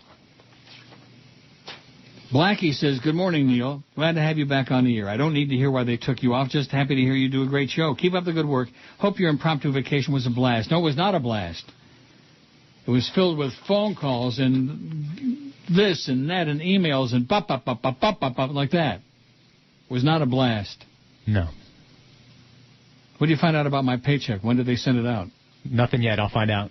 Is Clarence there? Is he working today, or has he got another one of his 4,000 days off? He's here all this week, and then he goes on his honeymoon. He'll be gone for 2 weeks. Oh, my God. And they're bitching about me missing sick days in April? Which I got told that by your buddy Joe again yesterday. Well, you know, the survey in April was only 20 days, and you were out sick 8 of them. Yeah, and? And? Brandon says, it's good to have you back. I tried to be a good sport and listen to just a little bit of DA during those 3 days, and there was a lot of ass-kissing, but it's not something I could listen to on a regular basis. Isn't that what you said? It was mostly Wednesday ass-kissing? Big time. No wonder I felt like I had bleeding hemorrhoids. Mm. And I listened to a little bit of The Flea yesterday, and, well, it's good to have you back. That sounds like a shot to me. A little bit. It says, remember the story I sent you? The same thing happened to Channel 7 in their ratings. They lost over 50% of their ratings overnight when the switch happened. Well, we lost like 99% of our rating overnight. The new rating system blows some serious chunks, it says. That is correct. And now if you say anything about it, it's like, oh, gee, now he's crying. He used to have great ratings, and the rating system was great, and now he's got a 0.2, and it's their system. Their system blows. Now, so tomorrow we get more numbers, right? We get the first week in May tomorrow. Got it? Yeah. Why is it that every once in a while I feel like you've vanished? I don't... Sometimes there's people walking in and out of the studio. Well, get them out of there. Hey, get out of here. Who's in there? Some Schmendrick. Which one? No, one of my guys, one of the promotions guys. Get him out of there. Okay. Get out of there, Schmendrick. John in Fort Lauderdale says, welcome back, Neil. I didn't want to email until I was sure you were going to be on. It was horrible while you were away. DA is ponderous. I don't know what was going on yesterday. Yesterday was Flea and some fruitcake. Says, I did have a Radio Spy report from last week. Jimmy Syphilis had Larry King on. King was peddling his new book. Uh-huh. What a suckfest, it says. Jimmy was Larry's favorite dolphin. Syphilis was heaping praise on King. Of course, there was no mention of the lonely $50 days. Of course not. When you have a suckfest, you don't bring up embarrassing things like that, right? Right. And especially when you're a suckhole like Jimmy Syphilitic. Mm. I cannot believe the email I just got from Norma Kent, the one I read moments ago. Mm-hmm. It's all done, Norma. It's all done. Get up to date if you want to be fully compensated. Get up to date and get off my back. Get off my big, fat Jewish ass. God. He is, among other things, annoying. You know what I mean by that? Yeah. Oh, Susan Moore, get rid of pain for less. She wants to peddle me some drugs. I'm looking to see if there's a follow-up on here from Norma, which there is not. Just to keep everybody informed. As part of the ongoing soap opera. Oh, my God, your breasts are beautiful.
12 minutes before noon at 560 WQAM. So I got a follow-up email from Norma Kent, who at least read my other one. Okay.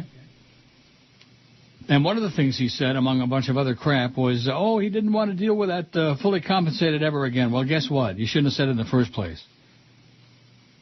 He wants to be kept fully informed and fully compensated, he said. At which point I almost took my BlackBerry and just smashed it on the ground, which would have been a bad mistake. Did you ever do that? I threw it in a fire once. Did you really? Yeah. And? It blows up, just so you know, in case you ever do that. I don't have a fireplace. Well, that's good, because the battery will explode. And what kind of a fire? It was a bonfire. Well, bonfire. Yeah. And the battery blew up? Yeah. Not a good move. No. Of course, when you're making the big bucks like you are. Yeah. Hot lava plastic went flying everywhere. Now, how did you survive losing the money the last 3 days last week from doing this show? Here's one from somebody, again, with a phone number but no name. Neil, Bubba was talking about you Wednesday. He said you were in the top 5 of Radio Kings. He defended you a little bit, too. Well, whoopee-doo. I'm so sick and tired of hearing about Bubba licking my tushy, okay? What's that all about? Besides the fact he's trying to suck up to my non-existent audience that I used to have? Yeah, I don't know. Sure worked well for both of us in this last rating, didn't it? He dropped from a 7-something, 18 to 34 men to a 1-6? Yeah, something like that. And 25 to 54, we dropped from a 6.7 to a 0.2. 0.2. And see, that's one thing about me. I don't lie about the numbers. Over the years, I give you when the ratings come out, I give them to you. And whatever they are, they are. Unlike some goofballs on the air that lie about their numbers. Oh, we kicked ass, we did this, all this other crap. Sid, I'm sorry. So anyway, I've got one here. It says, caught the end of Flea's show yesterday when he challenged Sedano to a fight. I'm pretty sure Sedano's a big martial arts guy, so be careful, Flea, it says. Okay. You challenged him to a fight? Sure, why not, for charity. About what? I'll box him. I don't care. If he's got a problem with me. He's got a problem with you, too? I think so. I thought his problem was with DA. Well, I think that was directed in the wrong way. I think he meant to send that towards me, but he got confused. What? I think that what happened was a listener called and said, hey, the guy over there is ragging on you, saying this, saying that, and when he tuned in, it was DA. You. Right, but it was DA on Wednesday, and so he probably assumed that it was DA that was saying the things about him instead of me. And again, none of it was personal. All I said was, I don't like the show, and I don't think it's going to make it in Morning Drive. Right, it sucks. Even the people who work over there are saying that morning show blows. That's the scuttlebutt that I'm getting, along with the fact that Sid is coming over here September 26th, 2 to 4. Daryl says, I'm listening online. Sound is perfect. Well, thanks, Daryl. We need a lot more emails like that saying, hey, it sounds just fine. There's no problem. We got enough technical service already without people inventing it. You know what I mean? Yeah. Or without people taking a couple little hiccups on the streaming. You know, the streaming is what it is. The price is right. It costs you nothing. And like I said, we've got more people listening allegedly on our stats on the streaming than, according to the new rating thing, than we actually have listening all together in town in Dayton, Broward. Anybody believe that? No. No. I think a whole bunch of people need to sue their ass, and already they are. They're suing Arbitron like crazy. New York, Philly, all over. Houston, suing their dumb ass. Isn't that DA? Josie in Homestead says, thank God you're back. Nothing against Lender, DA, or Cooperstein, but no one except for George could fill your shoes. These guys rambled on for hours about cheap beer and grab ass in their college days. It would have been better to hear Geldy or the bit feedback in my headphones. I think that's 8 sounds she's talking about. Yeah. Feedback in my headphones. Oh, there's some feedback. Welcome back and score big on the ratings. You're the best, Neil. Well, thanks, Josie and Homestead, but we're not going to be scoring big on the ratings anytime in the next year, I would say. How long do they keep the same people on there? Well, the same person can stay in the panel for up to 2 years, but they say that they're averaging, they're averaging around a 10% turnover each month. So we could be stuck with this group of lifeless goofballs for 2 years. In theory. Who don't listen to this show. Who don't like this show. People listen to it. Joe did good in the morning. He had a 3.2, I think. I was remiss. I didn't give the numbers for the rest of the day. I was remiss. I was selfish. Let's see. What did we get? 6 to 10 a.m. and 25 to 54. We had a 3.2. That was Little Dog. Joe did just fine. Unfortunately, those people, most of them didn't stick around for this show. when we had a 0.2. And then in the afternoon, we had a 2.0 from 3 to 7. Now, what do they have in the morning across the street, 6 to 10 a.m.? Right now? 2.4. Yeah. Well, that was in April. That was that was Sid, right? Yeah, that was still Sid. Oh, 2.4. That's a big number for you, Sid. Wow.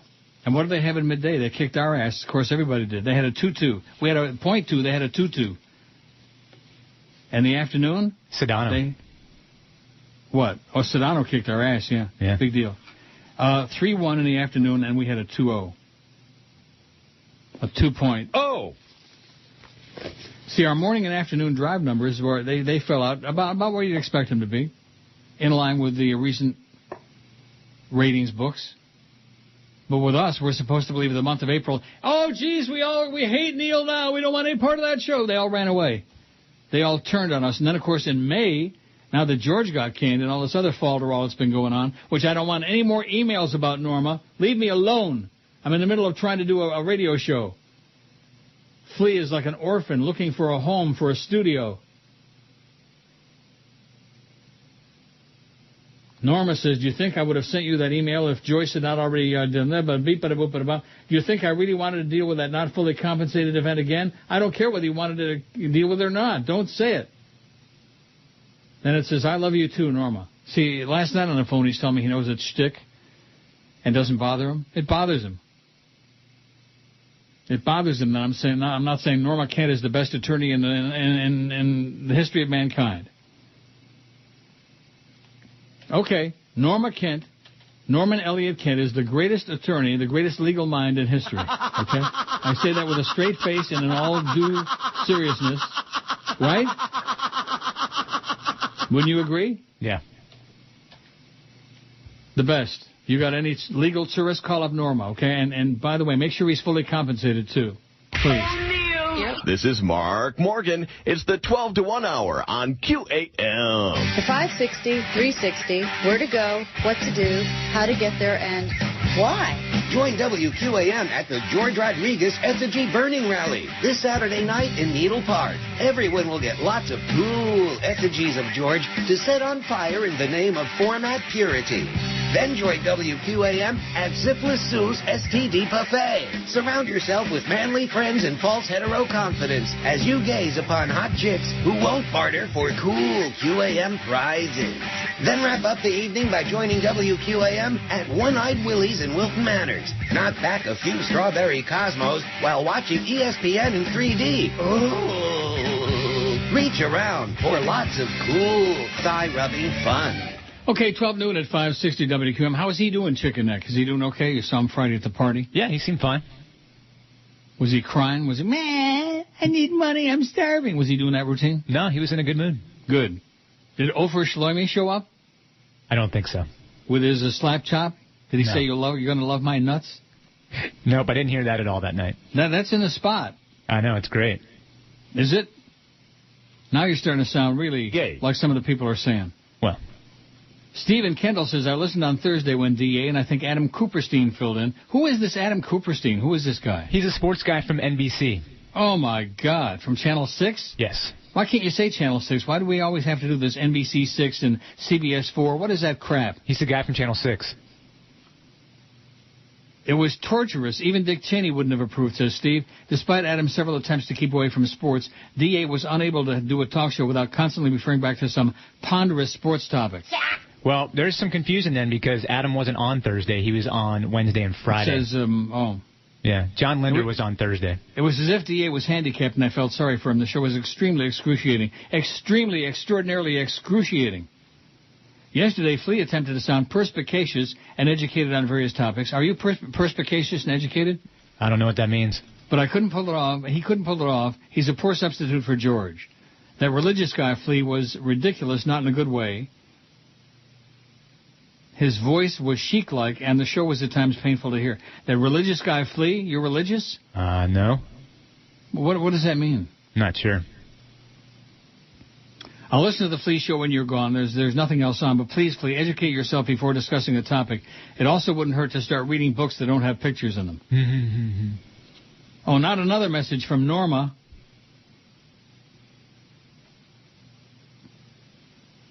Stop already. I said, no mas, stop, or else you will not be fully compensated. If you send me one more email in the middle of my show about caca, nothing surprises me about this place or about these people. Nothing surprises me. They are incompetent is what they are, and especially technically irresponsible and incompetent. The fact that we got no studio, I mean, here it is. This is the second week that we're supposed to be broadcasting from our new studios, which were supposed to be the number one priority in this, getting this thing going, and we don't have any. You can't complain about our new studios because we don't have any. And the phone, and those other issues. Keith says, we missed you. Flea is gay-y, G-A-Y-E-E. Gay. E. Not gay, but gay-y with two E's at the end of it. I think his voice sounds like my granny. Wow. Maybe it's a new pull we drum up, says Keith. What does Flea's voice sound most like? Choices: an old lady, a piglet, Winnie the Pooh, Hallmark card lady, Matthew Broderick, etc. And that's it, says Keith. Derek says, Sedano also said on Friday that he killed you in the ratings in their Target demo. He said they had a 3-something and you had a 0.3. They had a 2.2, we had a 0.2. Yeah, so the new methodology, which obviously is bogus at best, they finally got a kiss, okay? And he's touting that. How about all the previous weeks and months and years? How about all of those, Jorge Sedano? He's an ass clown, I think. You think I'm right? Yes. I think you ought to beat the crap out of him.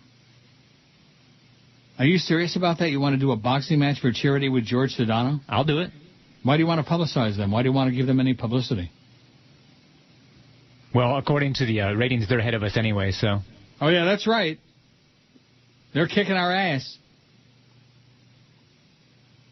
It's just a coincidence that it's only in the new methodology, the new highly flawed, we're getting sued by everybody, Arbitron methodology, which I can't say what they call it on the air.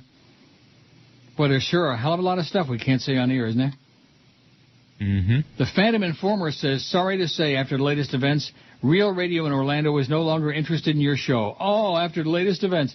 I find it interesting that Joe Bell used the word compelling. Could he be the infamous chronic emailer, Mr. Radio? No, whoever this is the infamous chronic Mr. Radio, and Real Radio Orlando never was interested. How do you like that, schmuck? Or are they ever going to be? Cheap Channel, which, by the way, is on the verge of going out of business, they're on the verge of bankruptcy. Do you know that?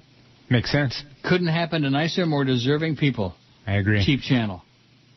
Broadcast assassins, butchers, murderers, liars, grave robbers, thieves, DBs, SBs. The Real Rocky says, welcome back, Uncle Neil. It's good to hear you back on the air. A buddy and I went to the Hard Rock to wish George the best and thank him for all the years of entertainment. By the time we got there, around 6, it appeared to be more of a private party. There were a lot of people there, and George looked like he was having a great time.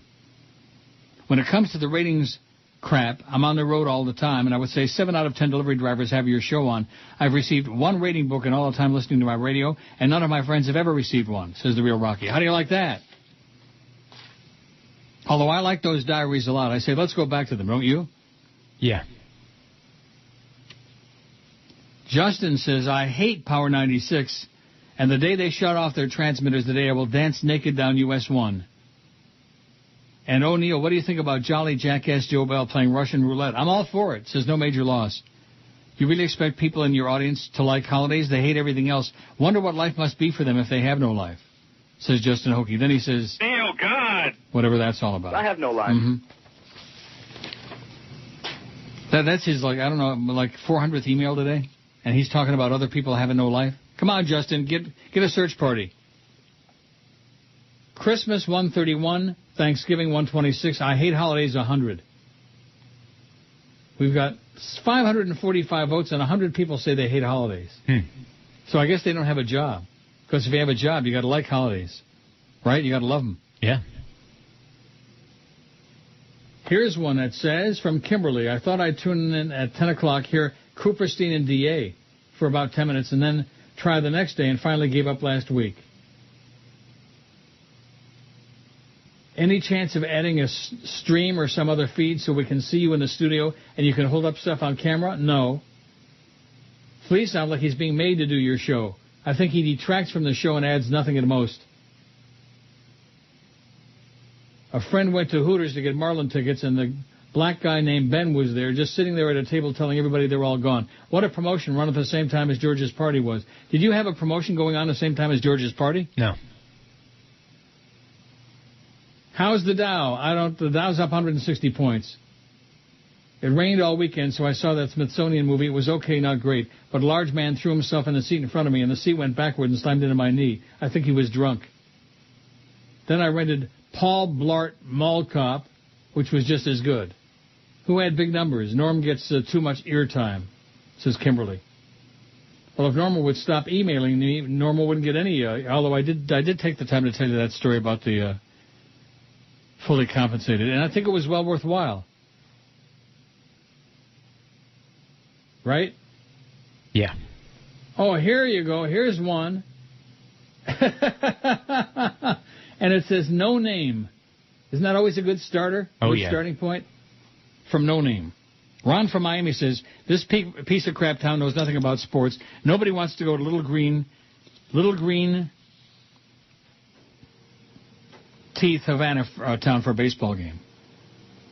There's some other word in there, but I can't. It's chopped off, you know. You know how that works? Yeah. Well, we'll see. They're going to spend all your tax dollars in Dade County. Better you than me. My home is in Broward. No Name says, how does a host of a radio show of your caliber, you mean the point two, not be able to choose their own producer sidekick for that show? How does that look for a future talent that WQM wants to recruit? It says, Hillbilly Joe Bell single-handedly is trying to destroy your show, breaking off one arm at a time. His objective to rid you and your show of the area and draw more audience to the right-wing agenda of Glenn Beck and Rush Limbaugh not far from your dial. Stay on the air until you croak on the air, no matter what, Neil. You can always something Hillbilly Joe. You can be outlast. You can be in Terry Schiavo state and talk out of your tube. Don't talk to or allow Flea to talk. And if Flea doesn't have any money, then maybe you should ask Jolly Joe for some instead of working for free. DA needs to go away, or at least remove the mouth guard from his mouth when he speaks. And Adam Pooperstein needs to take his lips off Joe Rose's. I can't say the word. And I sure I'm not going to say it. Because if I said it, you'd have to do something about it. Right. Joe Rose's part. Chris says, if you were wondering, and probably weren't, Joe Bell left me alone. Keep up the good work, and when does Flea get his own email address? Oh, this is Chris from FSU. Remember Chris from FSU? Oh, yeah, the C-word guy. See you next time? Yeah. Well, finally, I guess he got Joe off his ass. My favorite holiday is Christmas, 131, Thanksgiving, 126. Very, very close. Nip and tuck. Well, what's the difference beside the fact on Thanksgiving we don't give gifts? I don't know.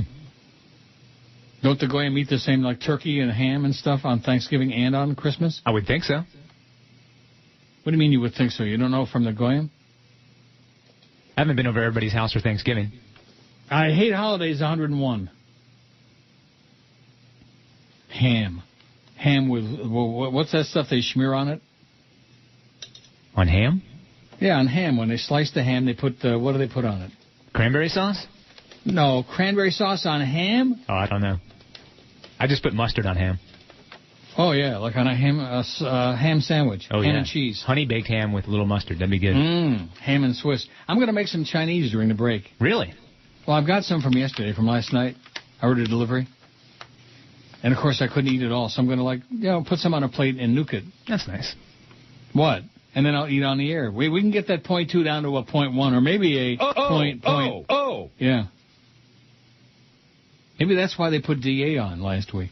They figured he's got a point. So, he can't be unfamiliar or uncomfortable with an 0.2.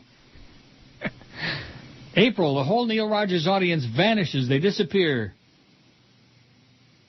And that's something about the sports crew. I haven't had one email about the movie The Neighbor with Rod Steiger. You think nobody has seen it? I don't know. It's a really excellent movie. Scary. Neil God. If you missed listening to 560 between 10 and 2, you missed this. High 81 degrees. Winds east-southeast at 10 to 20 miles per hour. Chance of rain, 60%. Tonight, variable clouds with scattered thunderstorms. Low 73 degrees. Winds east at 10 to 20. Chance of rain, 60%. And now for a humorous note. Do you believe the size of the breasts they put on mannequins? 560 WQAM. We bleed weather. All right. Maybe that's the new format. What do you think? I like it. So I'm having a little mushroom egg foo young. Ooh, that sounds good. It's okay. Yeah. It's made in a very peculiar way. It's got all these strands of Chinese vegetables. Like bamboo shoots. Oh, I'm not eating on the air again, am I? That's bad. Uh-oh.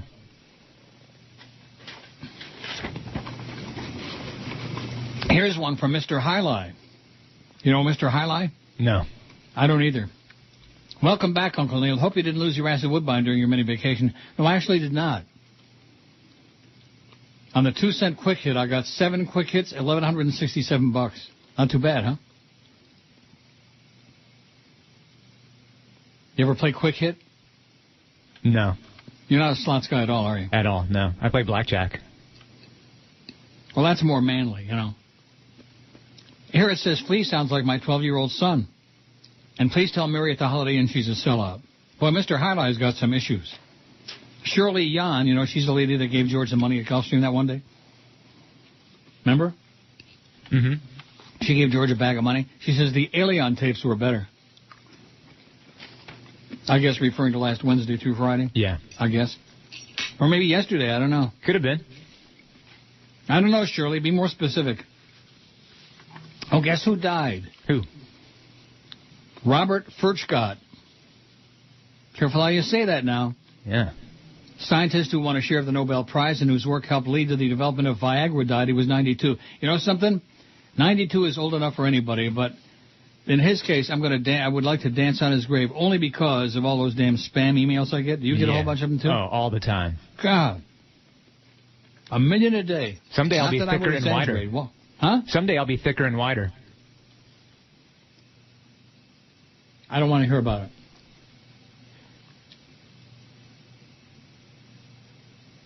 Oh, the real Adam Kirshner says... This is funny. Okay. Let me print it out. It's about James Crystal Radio. The words James Crystal and radio in the same sentence are like an oxymoron. Wouldn't you agree? Yes.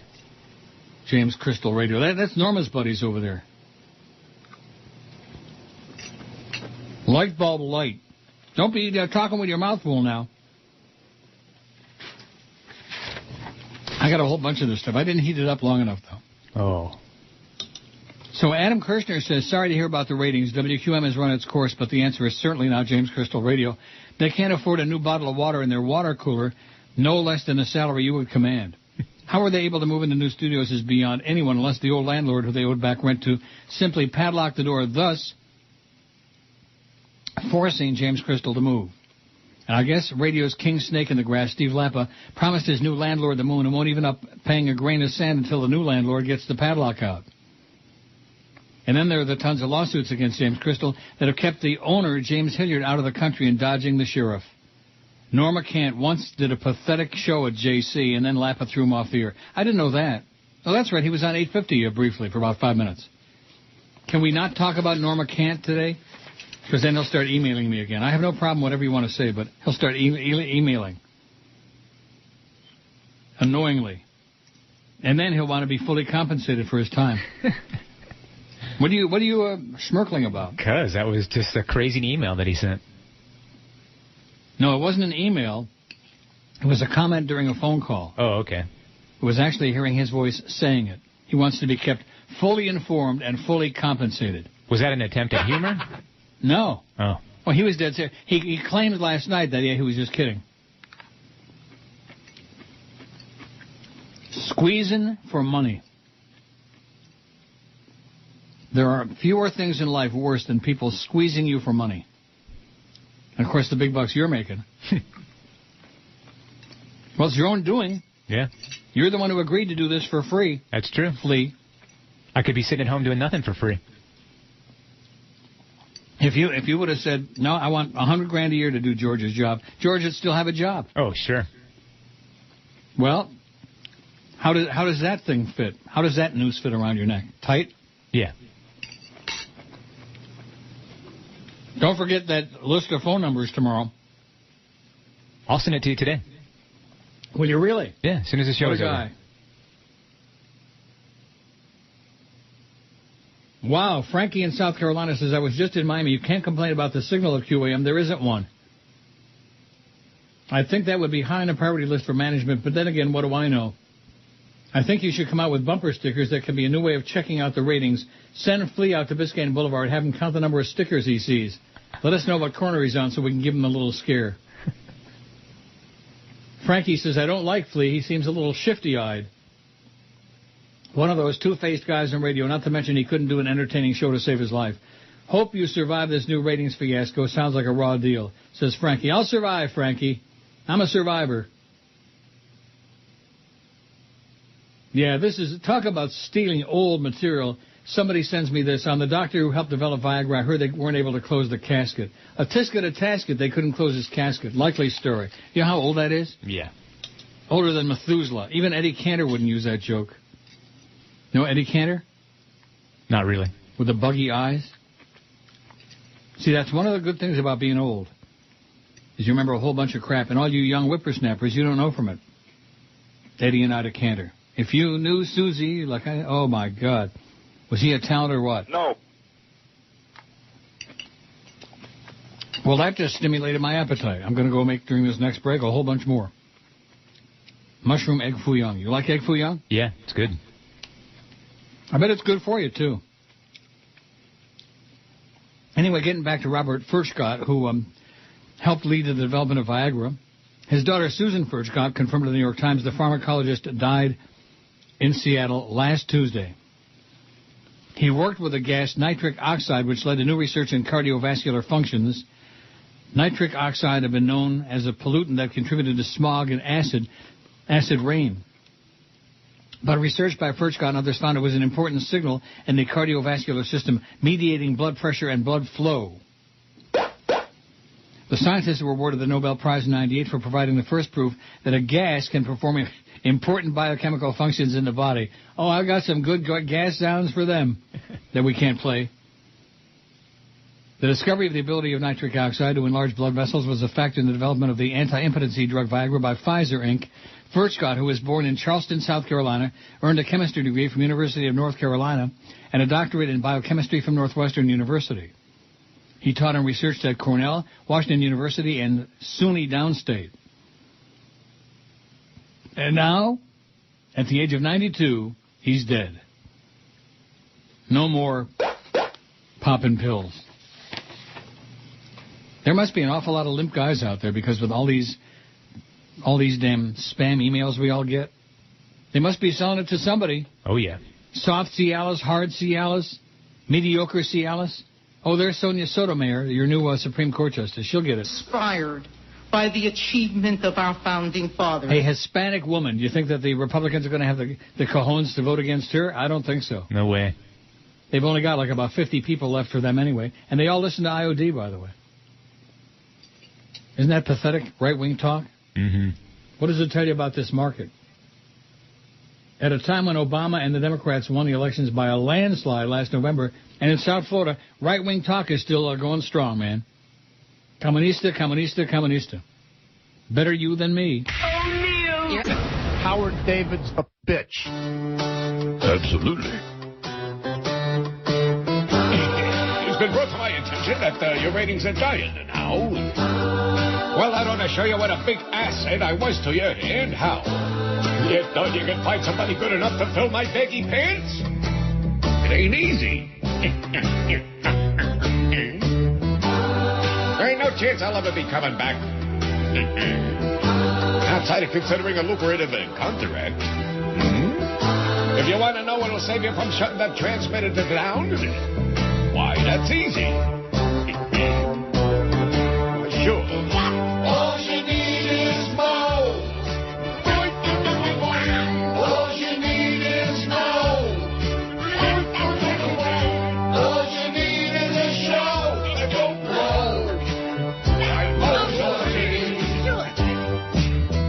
Mr. Old Time Slot only got you to thank, Slot.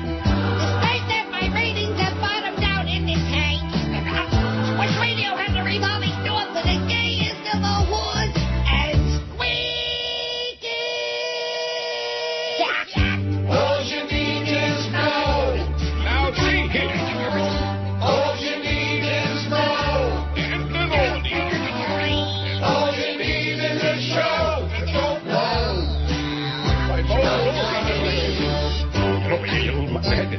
By the way, something. Yes? Jack told me to give you this. What? You see? What are you going to do, fire me, huh? Like old times. Yeah, what we need to hear is a lot more about not. Oh, did you hear that? Yeah, what was that? That was a little trailer sound there. I don't think I ever heard that one before. Kind of like an offbeat version of that. Here is the email of the century from Paul Castronova. The real one? Really? Yeah. Well, it's on their... They have like a logo for their show, you know. Have a hectic day, yada yada, with their... Right. Whatever. After the ratings results, Clear Channel will be moving forward with simulcasting their show within the state. 2 stations in the Keys, then Tampa and Orlando as well. Sorry to hear your show died. You had a good run. We have the ratings participants in our back pocket, but you didn't hear it from me, says Paul Castronova. How do you like that? We didn't hear it from them, but Cheap Channel has the new rating system participants in their back pocket. Maybe that explains why IOD did so well, and Big did so well, and all the Cheap Channel stations did so well. Even INZ with their sports format finally showed up a little bit. Not big. Little something, something. Let me get those ratings out again. Let's see. 6 to 10 a.m., 2554, WINZ, a 0.2. Oh, that's a bad number, a 0.2. We can relate to it. Midday, WINZ, do they show up at all? Like I said, they didn't do much. I don't see them on here at all. Oh, yeah, here they are. 0.4. Doubled our audience. Afternoon Dive. WINZ. All Sports. 0.2.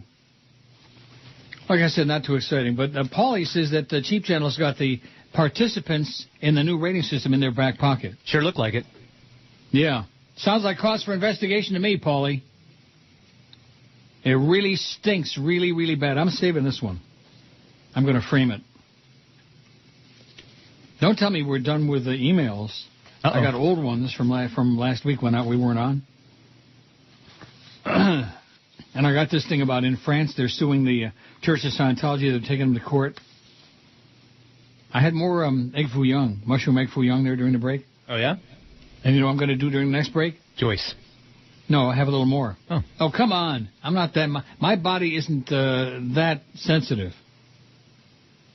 I guess when you get to be a certain age, you eat a meal and right away you got to make a run, you know? I think that's healthy, though. Is it really? I think so. Oh, that's right. You're into that vegetarian crap. Well, egg foo young is mushroom. Yeah, it's good. There's no meat in it at all. Now, what inspired you? How long have you been doing that crap? Oh, it's a long story, but it'll be 8 years in October. 8 years you haven't eaten any meat? Right. And what was I asking you about before? Pork chops or some damn thing? Ham. Ham, that's right. What do you know about ham when you're a vegetarian? Well, I used to eat it. I know it's good. It's trafe. Puerto Rican Ralph says, glad to hear you back. These clowns were nothing, could not even carry your jockstrap or granny panties. I'm the new nominee, Puerto Rican from the Bronx. Ileana Rosanna Dana was on the news talking smack about the new person and that they were going to talk to Mel Martinez. He was unavailable for comment. So happy to hear your return, even if yada yada. Okay, whatever you say, Ralph. Since when did TBS turn into the new UPN once? Pablo once. What's that got to do with us? You know anything about that? No. Since when did TBS turn into the new UPN? I don't know nothing about it, and I couldn't care less. All you people that watch these stale cable channels, for crying out loud, stale. I wonder how those horse racing shows really helped us, too, during April. Did we do a bunch of them during April? I don't know. No? We did not? Well, their season ended in April, so maybe one. One or two. We need a lot more hockey talk. On hiatus, he came back as an assistant coach of the Rangers. He said it just wasn't the same. I mean, this was a guy who coached with emotion. Rangers, how the Rangers doing? They still in the playoffs or what? They still out like the Leafs and the Panthers? Rangers, a lot more hockey talk. That should get us back into it. Really compelling. Toronto, they were trying to get a change there. Toronto and Hamilton, AHL, baby. Now we're talking the big stuff. Compelling. That's what your buddy says. You have to be really compelling. Wouldn't it be something if this whole thing is rigged and that cheap channel really does have these people all in their back pocket, like Castronova says? Maybe that's why they got a 12.5 share over there in the morning. Does anybody in the world believe, A, that they got a 12.5 in the morning over there, or that we had a 0.2 in the midday? Anybody believe either one of those numbers? No. Well, I know there's a big standoff between the people that do the ratings and Clear Channel right before we went to the new system here. There was a standoff? There was some kind of standoff where Clear Channel was not going to, what they say, encode their markets 50 and below, which is a lot of stations for them, unless Arbitron did something, and I don't know, but they got it resolved at the last minute. Unless what? Arbitron fixed the numbers for them for their shows? I don't know about that, but they did something that made them happy. I see. Well, Castronova says we have the participants in our back pocket, but you didn't hear it from me. That must be why he sent me the email on their letterhead thing, you know? On their logo. You didn't hear it from me, as if I wasn't going to read that. Sure, we're going to read it. And we're going to investigate it, and we're going to sue a bunch of people is what we're going to do. Flea is going to do it. First, he's going to fight Sedano out on the corner of 441 and Ives-Duray Road. He's going to have a pugilistic match out there in the corner. And then Flea is going to go to the Supreme Court. Shirley Yan says, I'll be more specific. If you're not there, I'd rather listen to Alien tapes. I turned it off on Wednesday. As soon as I hear, this is Flea, the radio's off. Oh, no. Wow. You chased poor Shirley away, that nice lady Shirley Yan. I'm going to make more egg foo young. Sounds good. It's not bad for you. It's not fattening. Got no meat in it. And it's filling.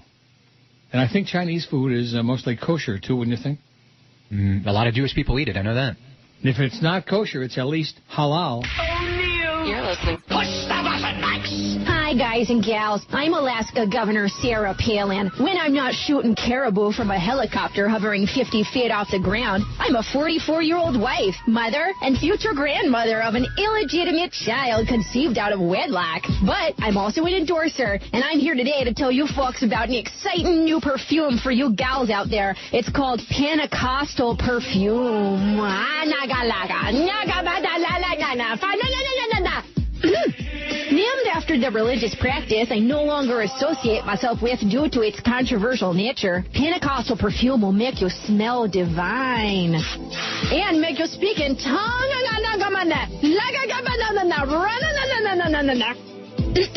It's perfect for all occasions, whether you're hunting or running or taking a field trip to the nuclear plant. Gosh darn it, this is the fragrance for all you gals. Other perfumes just pale in comparison.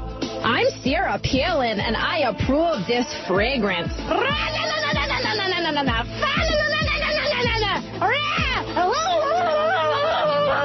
1244, 16 to 1 at 560 WQM. Here's Enrique says, I got the TBS joke earlier. It's because they've got so many black shows now. Oh, okay. Well, what does that mean? They do have got a lot of black shows? They used to, yeah. Now, yeah, TBS runs a lot of Tyler Perry's this and Tyler Perry's that. Yeah. Which is all black shows. And? I guess that's it. Just finished a little more Egg Foo Young. I might finish it all by the time 2 o'clock rolls around. And if anybody don't like it, too bad. Here's one again from a phone number, no name. Neil, don't trust a producer who doesn't eat meat, Joe Bell says. Fake Joe Bell. Don't trust a producer who doesn't eat meat. I know I asked you this before, but you do this out of humanitarian reasons because you don't want to eat animals? Right. or from a health standpoint, or what's the deal? It's a little bit of everything. It started as a bet, and I went 100, Really? Yeah, I went 100 days without eating meat. Who'd you bet, George Sedano? No, Greg Steele, my old program director over at Zeta. See, he was a big drinker, and he went 50 days without drinking. And we went to one of those, Portal places where it's all you can eat meat and meat and meat. And the day after that, I was like, man, I'm never eating meat again. He bet that I couldn't do it. I said I could double his time, and I went 100 days, and I liked it and never went back. You liked it? Yeah, I like it a lot. What did you like about it? I definitely feel a lot healthier. Because you're not eating meat? Yeah. You feel healthier? I do. Now, did your voice go up a few decibels from eating all the veggies? Yeah, because your sack shrivels when you don't eat meat. Your sack shrivels, huh? Uh-huh. I'll be damned. A little bit too much information, if you ask me. Okay. The Dow's up 176 points. Oh! Let's hear it. Neil at NeilRogers.com. By the way, we run out of emails. On my first day back after vanishing, aren't you amazed? I really am. Dismayed? Huh? I really am. I thought there'd be a lot of emails today. They don't care. I'll tell you one thing, little George, man, you talk about selling somebody short. When he got canned, there was 80 million times the number of emails since this last week, all this stuff going on. 80 trillion times as many about George. Maybe they love George, they hate me. Only George was sure on a hell of a lot during the month of April, wasn't he? Yeah. Now, you going to blame him? No, I blame the system. Because George has been on a hell of a lot of other times, including summer times for years and years and years. Always did fine numbers. Fine. Oh, we're fine. As opposed to finite, which is what we have now. Oh, the fake Ernie Sochman. No, this is the real Ernie Sochin because he's got his thing on here. He's a councilman in Cutler Bay.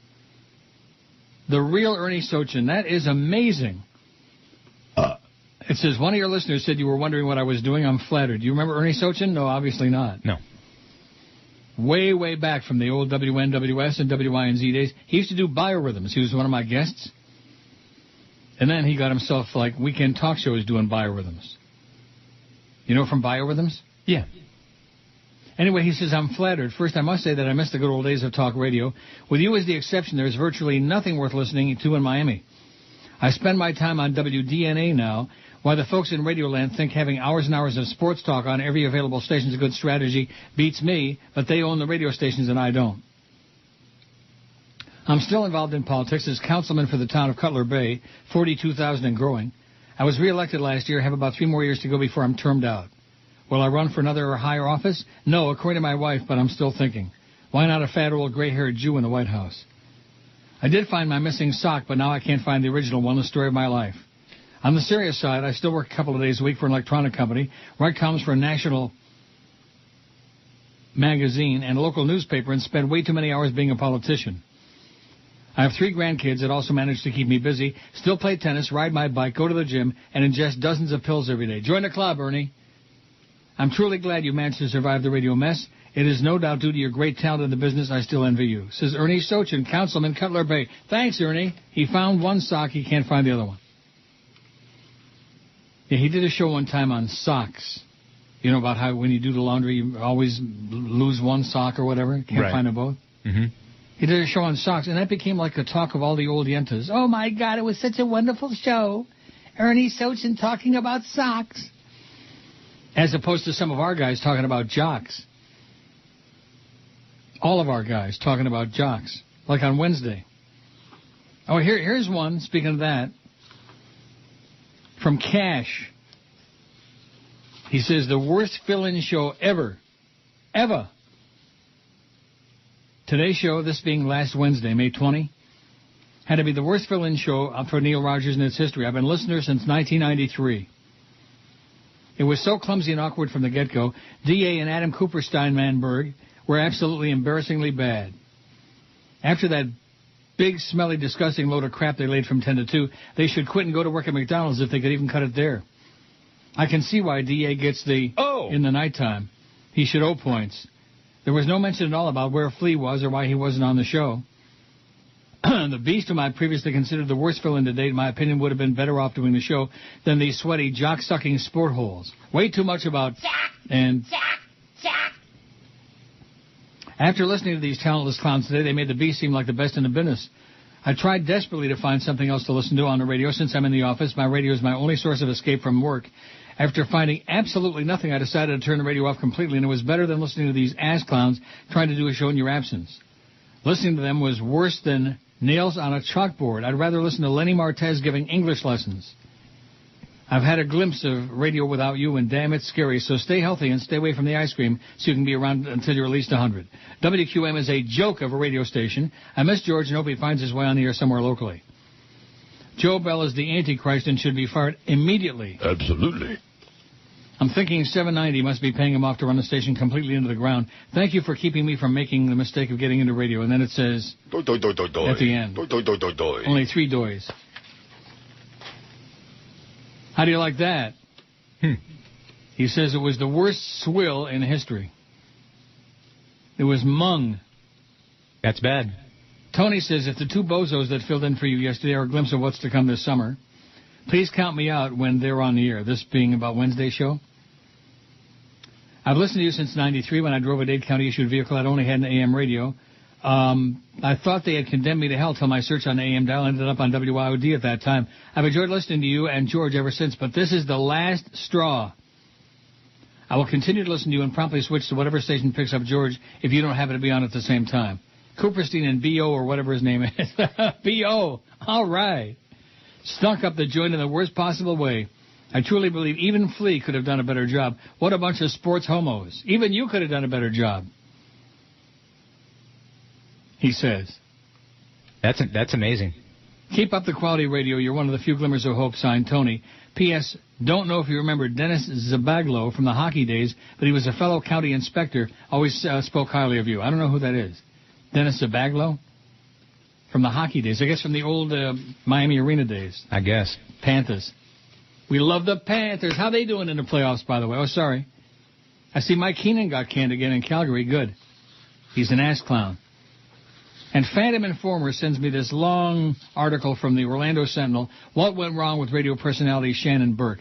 Well, part of the problem is we've already talked enough about Shannon Burke, and people in South Florida don't know and they don't care. Phantom Informer, who's obviously an Orlando radio junkie of some sort. Oh, the people at the TKS want to hire you? About yeah, right.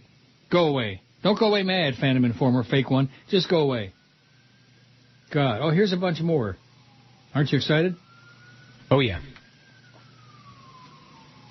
It says, Ed says, the chink food itself isn't fattening, but all the sauce and gravy they put on it is a killer. You can get it with the sauce on the side. Well, I did. I don't have any sauce on it, Ed. So bug off. The Phantom says, please, Stan Major, Milky Way dark candy bars now. Yeah. That's what we need. Let's get Stan on here. What do you say? You don't even know Stan Major, do you? No, not really. Neither does anybody else.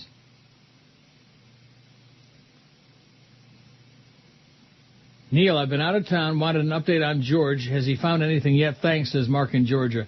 No, I got no update. No, nothing today. Did you? You heard from him since Friday, since the big party? No, not at all. Well, Sunday we talked on the phone, but I haven't heard from him today at all, no. You talked on the phone Sunday and said what? And he thanked me for the party, and we just, talked about things about the show and when he would come over and put the music into my new computer that I don't have yet. Oh, when's he going to do that? As soon as I get the computer. Oh, when we get our new studio, whatever year that is? Yeah.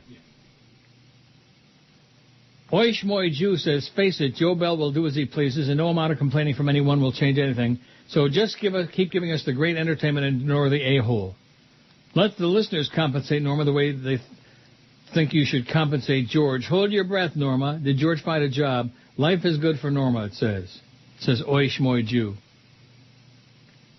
Whatever that means. Adam says, welcome back, Uncle Neil. No one can hold a candle to you. I hope they don't. It burns. But if ever there was an example of what you've been preaching all these years, it was the days that you were gone.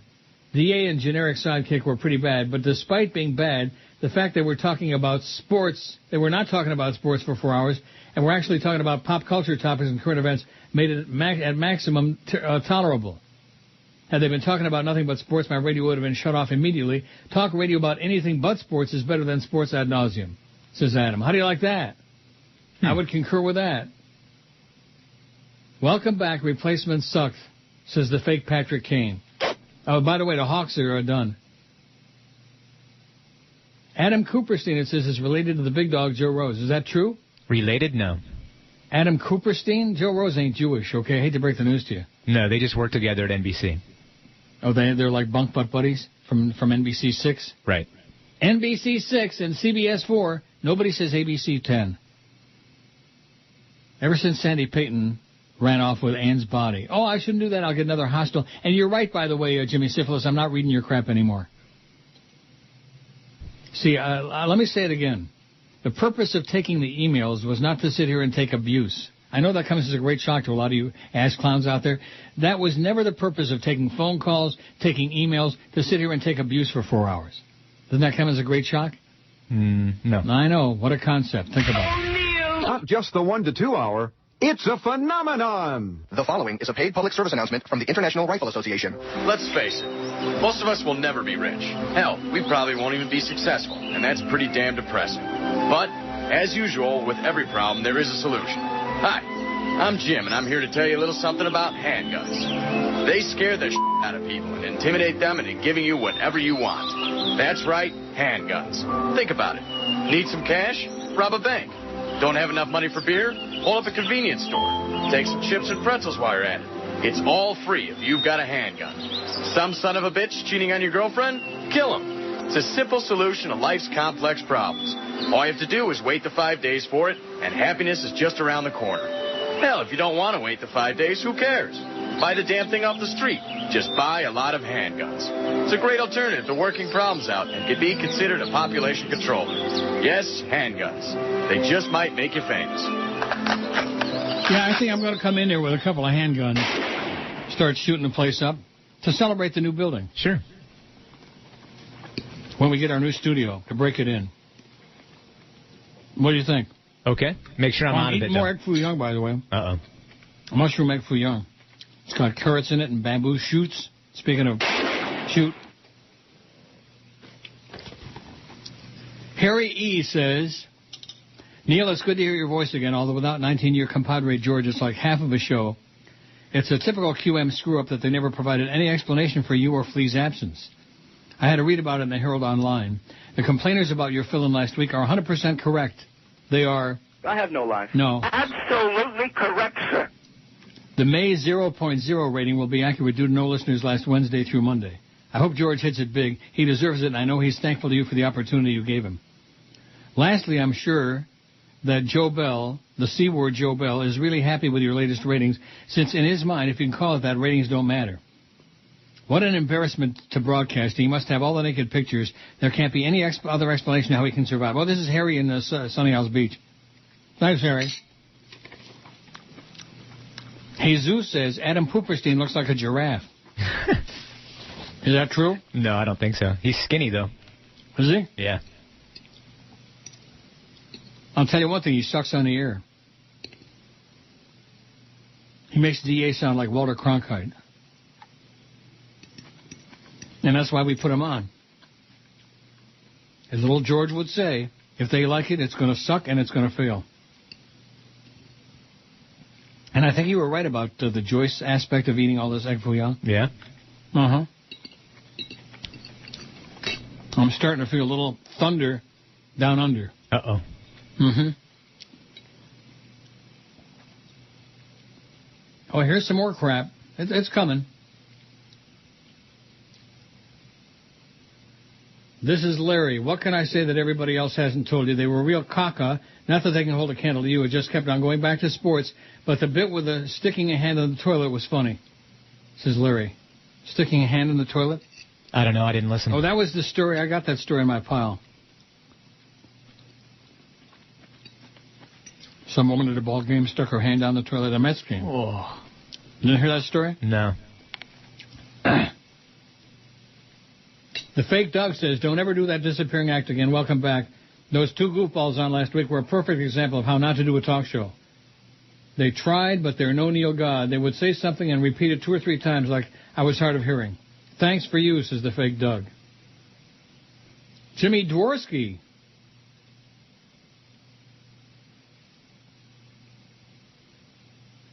Neil, glad to hear you back on air. Traffic is also lighter now that the hazmat teams have cleaned up the load Joe Bell dropped once you were off the air. Whoever did that fill-in show was horrendous and isn't qualified to work the microphone to the McDonald's drive-thru. Wow.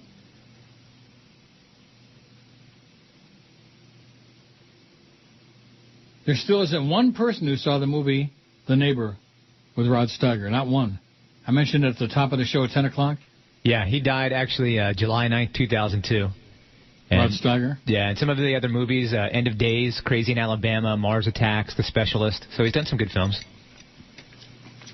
Pawnbroker. Didn't he win an Academy Award for The Pawnbroker, I think? Could be. Great actor. Not good, great. Okay, I'm done with my F.U. I'm not eating no more. Aren't you proud of me? Very good. Here's the poll. How many votes we got? We got more votes than we got listeners, according to the new rating survey. We got 616 vote. Yeah, that's right. And this is a brand new poll. My favorite holiday is Christmas, 149, Thanksgiving, 144. I hate holidays, 108. Independence Day, 4th of July, 59. Halloween, 43, spelled wrong. That's Charlie B's doing. My birthday, 32. He's got Hollow, H-O-L-O, Charlie. New Year's Eve or Day, 16. Kwanzaa, 8. St. Patrick's Day, 8. Chanukah, 7. Memorial Day, 7. Purim, 6. I still like it better than Hanukkah because I love my Hamantaschen. Not that I've had any in years. Hamantaschen are so good that it's the kind of thing you ought to be able to go out, not just on Purim, but any day of the year and go out and buy a whole bunch of them, you know? Yeah. And Rod with Steiger, he was nominated for the Pawnbroker but did not win. I'll be damned. Best actor in a leading role. Well, he was sure excellent in this movie, The Neighbor. Nobody saw it.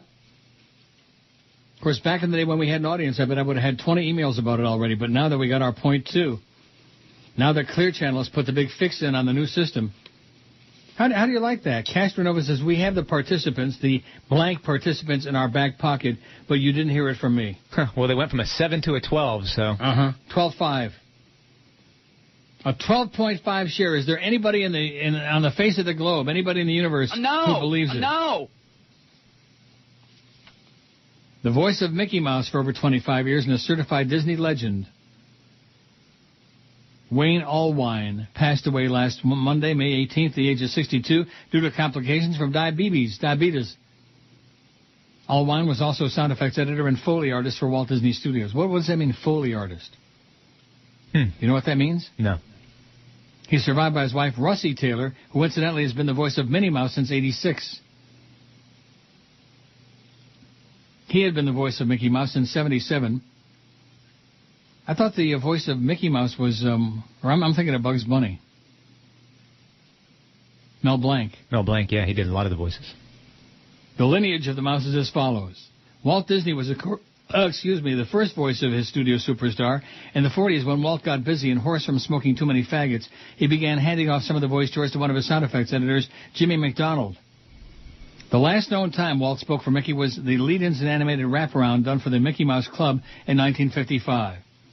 By then, McDonald was doing it on most occasions, though once in a while, somebody else would tackle the role. Stan Freberg, for example, played Mickey on a 1955 children's record, and Hal Smith sometimes did some of the lower-profile appearances. I wonder if any of those people ever said, Eisner? I doubt it. You think? No. In the 70s, as he neared retirement, McDonald began training Allwine, who was a fellow sound effects editor at Disney, breaking him in on the mouse beat. By '83, Wayne was well enough established in the role that he and not McDonald handled it for the character's big comeback film, Mickey's Christmas Carol. He's did it ever since. Wayne was married to voice actress Russie Taylor, who, among many other credits, has been the voice of Minnie for some time. They were both named Disney Legends in an in-house Hall of Fame award in 2008. And now, he's dead. Complications from diabetes. Oh, here's that Met fan, a potty mouth, tooth and toilet ordeal. She got her hand stuck in the toilet. But I guess they did that the other day already, right? I guess so.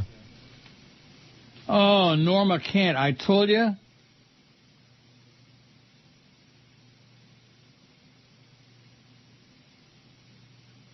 Oh, my God. By the way, Lee's voice is pleasing on the ear, and he sounds good on the ear. Uh-oh. That came from Norma? Yeah. Mm. And he wants me to do a bunch of stuff regarding you. I'm in the middle of a show, Norma. Leave me alone, okay? If you want to be fully compensated, it's 1:08. Leave me alone until at least after 2 o'clock.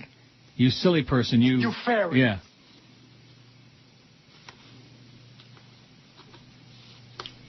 The Church of Scientology could be dissolved in France if it's convicted in trial that opened yesterday in a Paris court. Did you talk about this? I'm sure. No. Where the group and 7 of its French leaders stand charged of organized fraud and illegal pharmaceutical activity. The group, considered a sect in France, has faced prosecution and difficulties in registering its activities in many countries. The trial comes more than a decade after one of the 3 plaintiffs originally filed a complaint against the Church of Scientology. A young woman said she took out loans and spent the equivalent of $29,000 on books, courses, and a purification package after being recruited by the group in 1998. When she sought reimbursement and to leave the group, the leadership refused. For each person who complains, we have 100,000 right to say nothing but good things about Scientology. Agnes Braun, an official of the French organization, said before the trial, which is expected to last till at least June 17. The investigator questioned what he called Scientologists' obsession with financial gain and the group's practice of selling vitamins, leading to the charge of acting illegally as a pharmacy.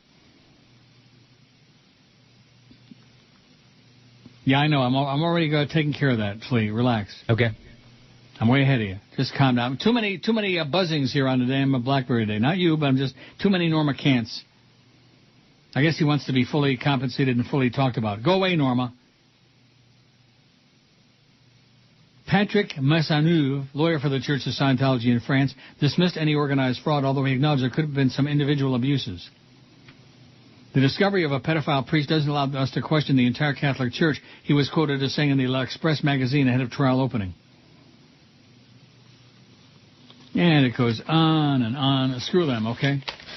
There's dumb people all over the world. Whatever, pick your poison, that's what I say. Whatever religious hocus pocus you want to be a part of, go right ahead. Just quit killing people already, will you? And they won't do it. They will not stop doing it. So do you think it's possible that not one person in the audience saw that movie, The Neighbor? Well, it was a while ago, right? 92, 93? That's not that long ago.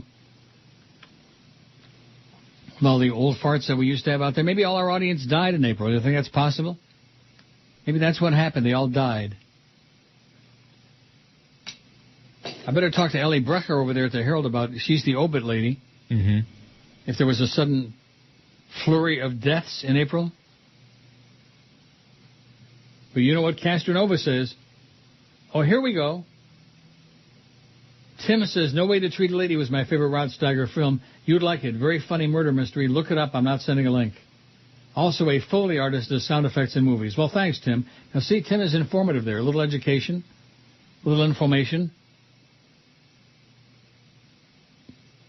I don't know whether it's like captivating. What's the word that Joe uses? Oh, I don't know. Come on. It'll come to me. Here's one that says, after listening to Flea for a few days, I don't hear a big difference between him and George. He grunts and says yes and no on questions, just like George. Have you ever seen George and Flea in the same room? We've been scammed again. Bring back Queen George, it says. Compelling, that's the word I'm looking at. I can never think of that word. Compelling radio. You think it's been compelling lately? It's been something. The Spirit of Christ compels me to do a big Joyce at 2 o'clock. And I don't want any more emails from Norma Kent, okay? And I'm not forwarding anything to Flea. Leave Flea alone. Leave all of my associates alone. Leave me alone, Norma, if you want to be fully compensated. Yeah, I can't convey to you how pissed off and fired up I was when he said that. He wants to be kept fully informed and fully compensated. Another squeeze for bucks, man. Another squeeze for cash. Send me some money. Everybody wants money. And I still can't figure out whether or not I got my paycheck this payday or not. Did you find out yet? No, not yet. Clarence anywhere around? Is he in the building or is he out for a 3-hour lunch? He's out for lunch and then he was going to the old building. Yeah. And I guess he'll be back probably after 2 o'clock. You might want to check with him on that. Neil God. Where did you learn your trade, you idiot? Whoever told you that you could work with men? What you're hired for is to help us. Does that seem clear to you? To help us. To help men who are going out there to try to earn a living. You company man. You fairy. Okay, 118 at 560 WQM. Happy Tuesday to you. We got the Big O coming up at 2. A lot of rumors about that 2 to 4 slot, you know what? Yeah. And you want to know why there's a lot of rumors? Because the guy that's going to be taking it's got a big mouth. But nevertheless. Mark in Miami says California Supreme Court just upheld Prop 8 on ban on gay marriage, but said that any couple married prior to the law will remain legally married. And it says, I hope George is doing well. Well, we hope so, too. We haven't heard a word today. No. It's a little bit discouraging, ain't it? A little bit. Cliff and Kendall says, I watched Milk during this rained-out Memorial Day weekend. If your listeners are uncomfortable watching faggery, I don't recommend this film. You can say a lot of bad things about Sean Penn, but he's truly a great actor. Why is it everybody says that? You can say a lot of bad things about him. Maybe because he's liberal and vocal about it. No. No? Our audience would be upset with that? I don't know. He gets a bad rap, though, for sure. James Franco should get an Oscar for not puking after licking ice cream off Sean Penn's ugly face. I agree with that. I thought about your suicidal friend. Oh, yeah, and by the way, I didn't mention that. Wednesday night at midnight, I got a message he did not commit sausages. Oh, that's good. He got fired, but he didn't take the pills. Says, when I thought about your suicidal friend when Harvey found Diego hanging in the apartment. Have you heard from him? Yes, and thanks for reminding me. I would have liked a little more examination of why Dan White assassinated Harvey and the mayor. I thought the Twinkie defense was a joke until I checked it out and found it was true. And it worked, yeah. He only got, 6 years? The defense was he ate too much junk food, and it affected his mind and his chemical imbalance, all this other crap. Right. It was kind of like TV intoxication. Ellis Rubin for, what's his name? What was the kid? 1976, way before your time. Ronnie Zamora. Overall, it was a good movie. Not great, but pretty good, says Cliff and Kendall. Yeah, I wouldn't say it's great, but it's very good. Yeah. Yeah? Yeah. Flea says, yeah. Yep. Yep. Percy in Miami Lakes says, Neil, what do you think of Glengarry Glen Ross? One of my favorite movies. Joe Bell reminds me of Williamson. Also one of my favorite movies. Have you seen it? Yeah, very good. Coffee's for closers only. Have you made your decision for Christ? Get the chalk! Hey! Get the chalk! Oh, there's something he says in there, Jack Lemmon, which I don't think is bleeped very well. Not that we're going to be really ultra-sensitive about that, but I will anyway. How's our new studio coming? Any word? No, no word. Well, I'm telling you, the thunder down under, I'm leaning off to one side. Oh, I sure hope it didn't make any noise. Nope, I didn't hear anything. Rod Steiger won an Academy Award for In the Heat of the Night. He was nominated for an Oscar for Pawnbroker and On the Waterfront. Correct. Great movie, On the Waterfront, with Marlon Brando and Eva Marie Saint and Rod Steiger. But nobody's seen The Neighbor. I'm recommending it to you highly. Go out and rent it, steal it, buy it. If it's on a cable, watch it. The Neighbor, 1993, I think. Oh, here, I meant to use this earlier because I was talking about him, about ShamWow, Ofer Shlomi. Born April 25, 1964. That makes him 35? No, 45. Like I said, makes him 45. You don't look 45. Born in Israel. Known for infomercial salesman.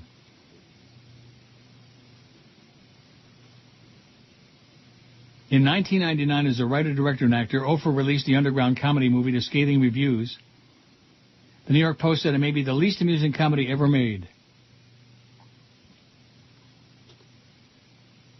For the successful talent bridges the gap, but here it is absent, it said. DVDs of the film were marketed via TV commercial, and they sold 50,000 copies. The film also led to several lawsuits. Ofer filed a copyright infringement suit against Peter and Bobby Farrelly and 20th Century Fox, claiming that 14 scenes in There's Something About Mary were taken from his own film. The Farrelly brothers responded, we've never heard of him, we never heard of his movie, it's all a bunch of crap. The case was dismissed with prejudice on a motion for summary judgment by order of the court in 2000. 20th Century Fox was awarded over $66,000 in attorney's fees. In addition, Oprah sued Anna Nicole Smith for breach of contract, alleging that she had agreed to appear in the underground comedy movie but backed out. In 2004, Oprah, an ex-Scientologist, sued the Church of Scientology with help of attorney Ford Green. He alleged that the church had declared him a criminal and urged its members to commit libel against him. Ofer claimed that the church's actions caused him to lose a successful business, as many of his employees were Scientologists who quit upon learning of what the church did. The success of the underground movie infomercial suggested to Ofer he should sell something more mainstream. Drawing upon his experience working in flea markets, he decided in 2006 to market a cleaning product that he saw there, an absorbent towel that he called the ShamWow. The ad, filmed in the summer of 2007 with a budget of $20,000, became a popular hit. Slate.com's Seth Stevenson praised Ofer for his impressive and subtle mastery of the pitchman's art, with such lines as, "You know the Germans always make good stuff," and wondered if Ofer's abrasive manner might also mark a unique new strategy in the annals of pitchdom. Stevenson compared Ofer to earlier, more upbeat TV pitchmen like Billy Mays, there's the guy, and the Home Shopping Network hosts, and concluded that Ofer's smooth-talking condescension was more suited to the present zeitgeist than the earnest fervor of spokesmen like Billy Mays and Ron Popeil even. Consumer Reports reported the infomercial for ShamWow initially featured Ofer claiming that the product held 20 times its weight in liquid. Later, the infomercial was changed to Ofer claiming the ShamWow held 12 times its weight in liquid. It was then changed again to Ofer claiming the ShamWow held 10 times its weight in liquid. Consumer Reports did its own test and found indeed it held 10 times its weight in liquid, but no more. Ofer says he sold millions of the towels. Notwithstanding his infomercial success, he says, "This is not my career." He considers himself in the film business. Pitchman Billy Mays had been promoting a similar product called Zorbies 2 years prior to Vince Ofer's ShamWow. In February 2009, Billy Mays publicly challenged Ofer to pitch off between their respective absorbent towel products. Popular Mechanics actually did compare the absorbency of the two towel products and declared ShamWow the clear winner. You're going to say wow every time. You know, the Germans always make good stuff. That's what I hear. In December 2008, Ofer, who previously sold kitchen utensils at Swap Meets, appeared in another infomercial for the kitchen utensil Slap Chop. Ofer's aggressiveness and use of double entendres like "you're going to love my nuts" have earned him notoriety, and according to Adweek blog, helped make Ofer the man who could beat Billy Mays at his own game. On February 7, 2009, Ofer was arrested in Miami Beach on a charge of felony battery after an altercation with a 26-year-old prostitute. Ofer, who appears in police reports under his real name, Vince Shlomi, contended that he struck the prostitute when she bit his tongue and wouldn't let go. Prosecutors later declined to file formal charges against either individual. And that's it. Sham, well, you're going to say wow every time. I like the big fat rednecky guy that's on there saying, "Oh, if you wash your vehicle, you'd have to be out of your mind not to own one of these, you know?" Do you own a ShamWow? No, I don't. You're out of your mind. I know. I wonder how George is doing with that new vehicle they were getting him. Did he tell you anything about that? No.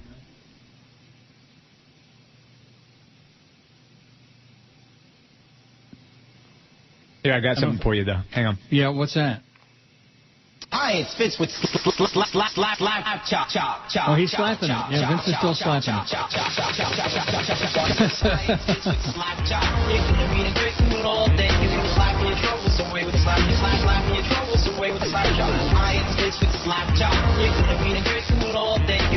There you go. Little remix on YouTube. Really? It's actually really good. What, Slap Chop or the remix? The remix. Okay, I got a couple more emails coming in here. That's good. We got 33 minutes to go, not that I'm counting. You know, when you've been off doing this, like when you go on vacation for a while, like you're out of practice. Yeah. Kind of like a lot of the emailers, too, seem to be today, out of practice. But I'll bet you tomorrow we get flooded. You'll see. Sailor? Ricky, Ricky, Ricky, Ricky, Ricky, Ricky, Ricky, Ricky, Ricky, Ricky, Ricky, Ricky. Everybody talk about Ricky, Ricky, Ricky, Ricky, Ricky, Ricky, Ricky, family. Ricky, Ricky, Ricky, Ricky, Ricky, Ricky, Ricky, Ricky, Ricky, Ricky, Ricky, Ricky, Ricky, Ricky. Ricky's on the lake, they're stupid. Sport fools, 'cause they don't know nothing.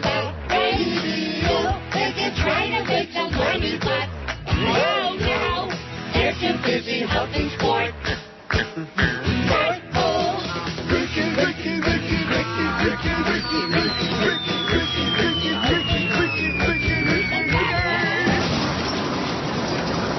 What was that noise? Oh, let me take a look at the security monitor.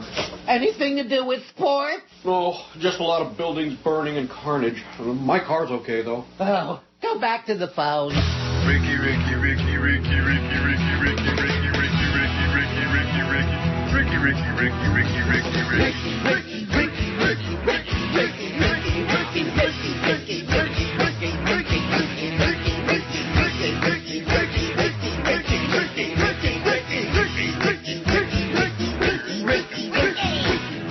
at 560 WQM. The Dow's up almost 200 points. It was a little over 200. Now it's back 189. It's up. Aren't you impressed? Very. I'm sure you're just loaded with stock. Oh, yeah. In fact, maybe that's what the company's going to give you for doing 10 to 2, is give you a bunch of company stock, BBGI. Nice. Mitch says, Oprah's movies and a great remix of his ShamWow spot are all on YouTube.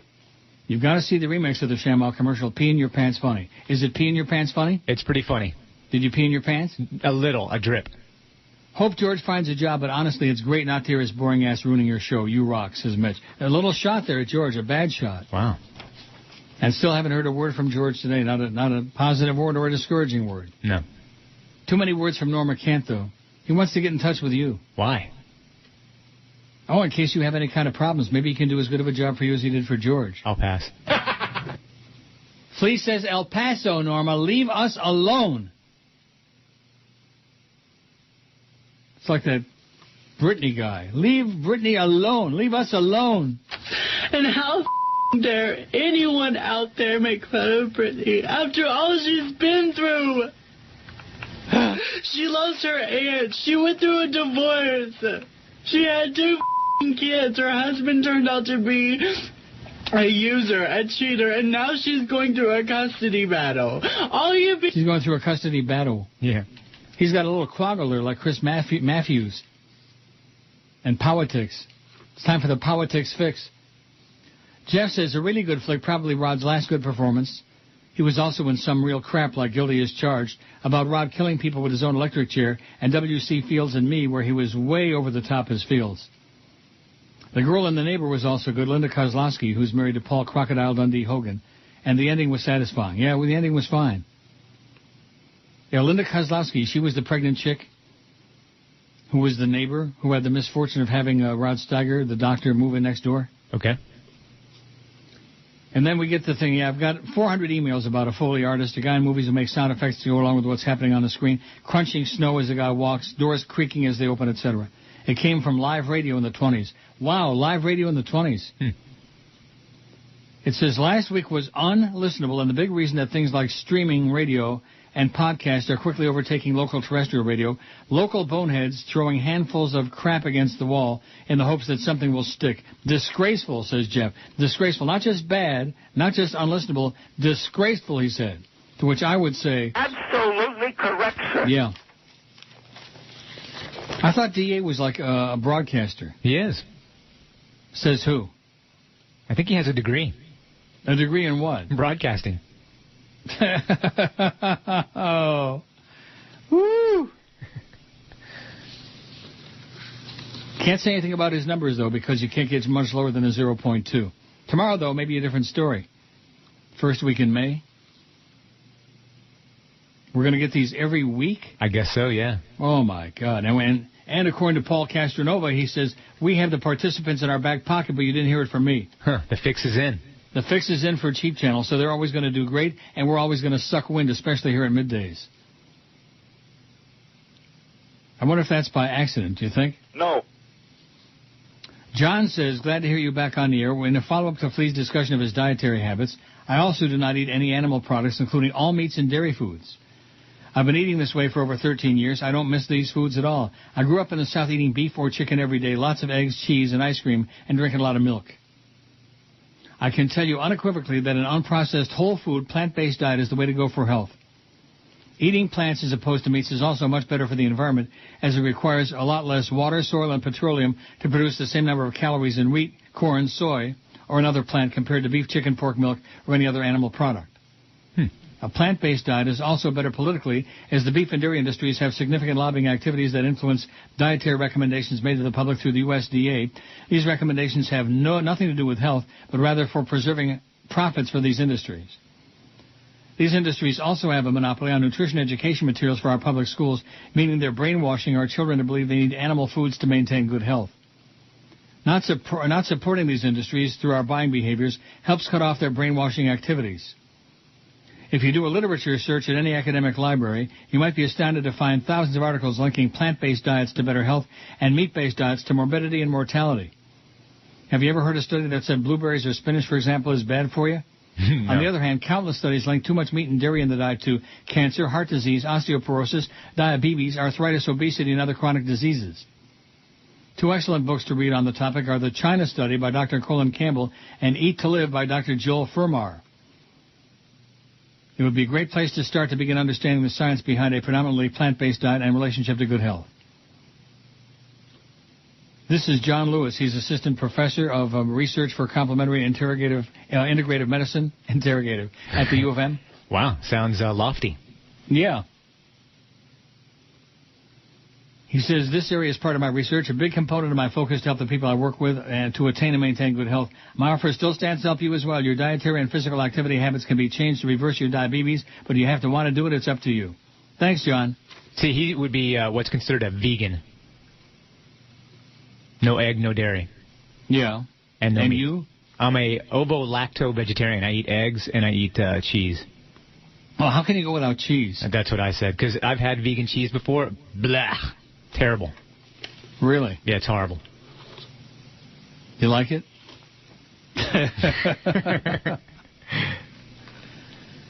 I'm sticking with my meat, man. I love my burgers. Hey, at this point, why change? Yeah, I mean, 66 and a half years old. What am I going to do? Change my life? Oh, somebody's sending me some stock crap here. Don't send it. Here's one from Lee. It says, what is Flea talking about? Hasn't he seen Cooperstein on TV? He does look like a giraffe. His neck is longer than hell. Plus, he has that Adam's apple that juts out. Well, I'm sure he hasn't just seen him on TV. He sees him in the studio. Yeah, I've seen him in person. I got to tell you, he's one of the nicest guys I've ever met. Well, there you go. And he sucks on the ear. Well. And that's what they say about D.A. He's also a nice guy, and he sucks on the ear. Charlie B. says, welcome back to both you and Flea. How come no one in management had the balls? Oh, I see. Again, today's poll, holidays, was not mine, somebody else's. Oh, Charlie B. wants to make sure we understand it wasn't his poll with all the misspellings. Halloween with an H-O-L-L. Yeah. A man named Beveridge charged with DUI in St. Pete. A man named Beveridge.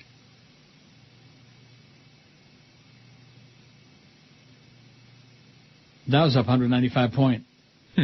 Selling opportunity, Maria. Selling. Yank it, baby.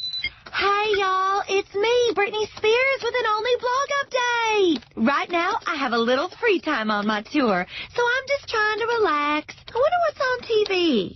On an all-new Dr. Phil, pop stars who hang out and the men who love them today at 4. Wow, Dr. Phil is on at 4 now? That's an odd time slot. Oh, you know what? I forgot to open up my fortune cookie from lunch today. I love these things. Confucius say, before you embark on a journey of revenge, dig 2 graves and make sure your isn't hanging out. Wow, dig 2 graves? That's deep, y'all. Oh, someone's at the door. Oh, hi, it's my neighbor. Yeah, Brittany, sorry to bother you, but your has been hanging out all day. Oh, my gosh. Let me stuff it back in. No. Your pussy cat has been hanging out in my yard all day. Not your... Wow, I can still see it. Could you... Yeah. Wow, that was really awkward. And I'm starting to think that my hanging out has become a serious problem. Or not. Okay, TTYL, y'all. Wow. Okay, 146, 14 till 2 at 560 WQAM. Here's that story about the guy named Beveridge. Okay. A 50-year-old Chesapeake, Virginia man with an unfortunate last name given the circumstances was arrested at 3rd Street and 51st Avenue North in St. Pete around 3 a.m. last night after a breath alcohol test asserted he was at nearly 3 times the limit at which the driver is considered impaired by the state of Florida. Randy Joe Beveridge, who registered alcohol levels of .23 and .19, was charged with driving under the influence and possession of controlled substance after he was found with less than a gram of Oxy without a prescription. Maybe he knows Rush. He's being held in Pinellas County Jail on $2,500 bond. Less than a gram of oxycodone. Well, that's popping up everywhere. Is it really? Yeah, that's a problem.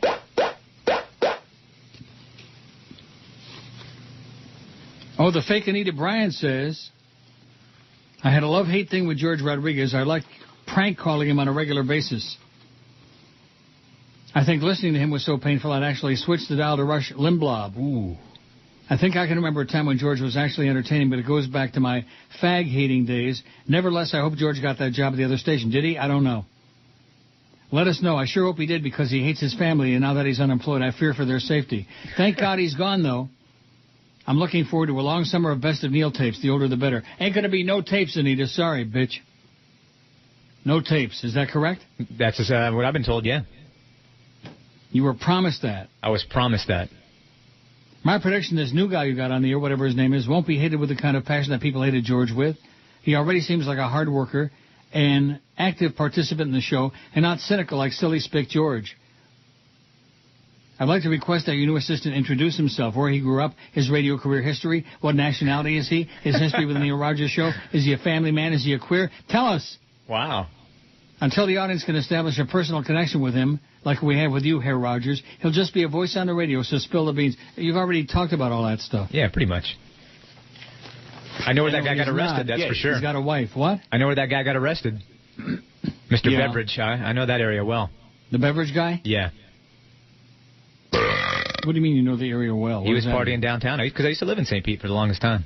Really? How sad. Yeah, it used to be really old. Now it's getting younger.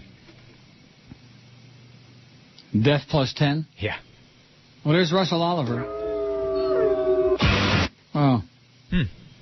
He wants to buy your old gold and diamonds and jewelry and stuff. Funny guy. Yeah. He's no ShamWow. He's no Vince, what's his name, Shlomi Cooperstein. Yeah, but that's a great scam. Send us your gold, and then we'll just turn around and send you a check for what it's worth. No, you don't send it to him. You bring it in. Oh, okay. There's one that you mail it in. You mail your gold in? Yeah, and then they turn around and send you a check based on, the value that you sent in. Right. Yeah, that's not. Let's get that started. By the way, speaking of that, what last week, what happened with all my spots? I guess they descript them. I don't know. You don't know? Well, some of the clients didn't want them to air if you were not going to be on the air, which makes sense, yeah. Both of them? I was suspended, so... I mean... wait, what? Sorry.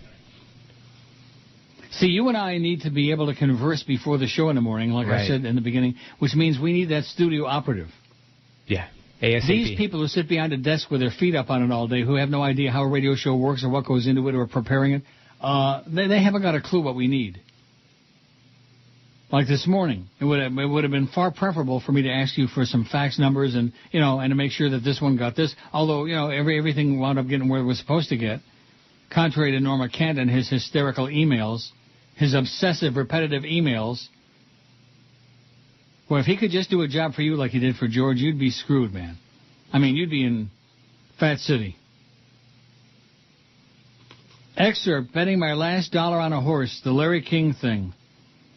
Somebody sent this a week ago today, last Tuesday. An excerpt from Larry's autobiography, My Remarkable Journey. Oh, my God. Do I have time for this? I'll try. Let me see. Page and, I guess. I was 37 years old in 1971. I had no job. I had a couple $100,000 in debts and a 4-year-old daughter. I take Chaya to our secret park on visiting day. That's when the pain cut the deepest, looking at my daughter knowing I had no way to support her. Things got bleaker and bleaker. I became a recluse. By late May, I was down to $45. My rent was paid only till the end of the month. I locked myself in my apartment, wondering how bad things could possibly get. Pretty soon, I wouldn't even be able to afford cigarettes. I remember a night when I was a young man in New York, alone, cold, and without cigarettes or the money to buy them. I had smashed open a vending machine to get a pack. A friend called up, told me to start living like a human being again. He invited me to the track. I had nothing better to do. I figured it would be a good therapy to get out and have lunch with a friend and watch the horses come down the stretch. I'll never forget that day. I put on a Pierre Cardin jeans outfit that had no pockets and went drove to Calder Racecourse. I can still see the horses warming up before the third race. There was a horse called Lady Forley, a filly running against males. Normally, female horses don't beat males. We're talking cheap horses. I scanned the board and saw she was 70-1. But my eyes really opened up when I looked at the racing form. Racetrack people talk to each other. I turned to the guy next to me and said, you know this horse? 3 races back, won more or less in the same company. Why is she 70-1? Well, the guy said, there's a couple of new horses here. Yeah, but she should be like 20-1, not 70, I said. Screw it, I bet $10 on the horse to win. But I kept looking at the horse. The more I looked at this horse, the more I liked it. So I bet exactas. I bet Lady Forley on top of every other horse and below every other horse. That's what's called a wheel. I kept looking at the horse. Wait a minute, I told myself, I've got $4 left. I have a pack of cigarettes. I've got to give the valet $2. It still leaves me with money to bet a trifecta. My birthday is November 19. Lady Forley was number 11, so I bet 11 to win, 1 to place, and 9 to show. Now I had bets in for 11 on top, 11 on bottom, 11 to win, a trifecta, 11 won 9. When the race began, I had $2 left to my name, and that was for the valet. They broke out of the gate. The 1 broke on top. The 9 ran second. The 11 came out. Oh, this goes on. Sounds like Fat Rich. He won the trifecta. He won the perfecta. He collected nearly $8,000. Wow. He says it had to be one of the happiest days of my life, certainly the most exciting. I stuffed all the money in my jacket, was bundled up. I didn't know what to do with it. I ran out of the track. The valet came over and said, you're leaving so early? I said, yeah. Bad day, Mr. King? I tipped in $50 and the guy nearly fainted, he said. Oh, Neil! You're listening to Neil Rogers. Well, here we go again. It's Dave in Miami town at 560 WQAM. Once there was a senator who was caught indulging a habit, a boogeroo, not much different like a typical neocon faggot. Hats off to Larry, we all thank you for giving writers something funny to do. You're looking for guys who make you go, aye, aye, Larry Craig, thank you for tapping your shoe. You fairy.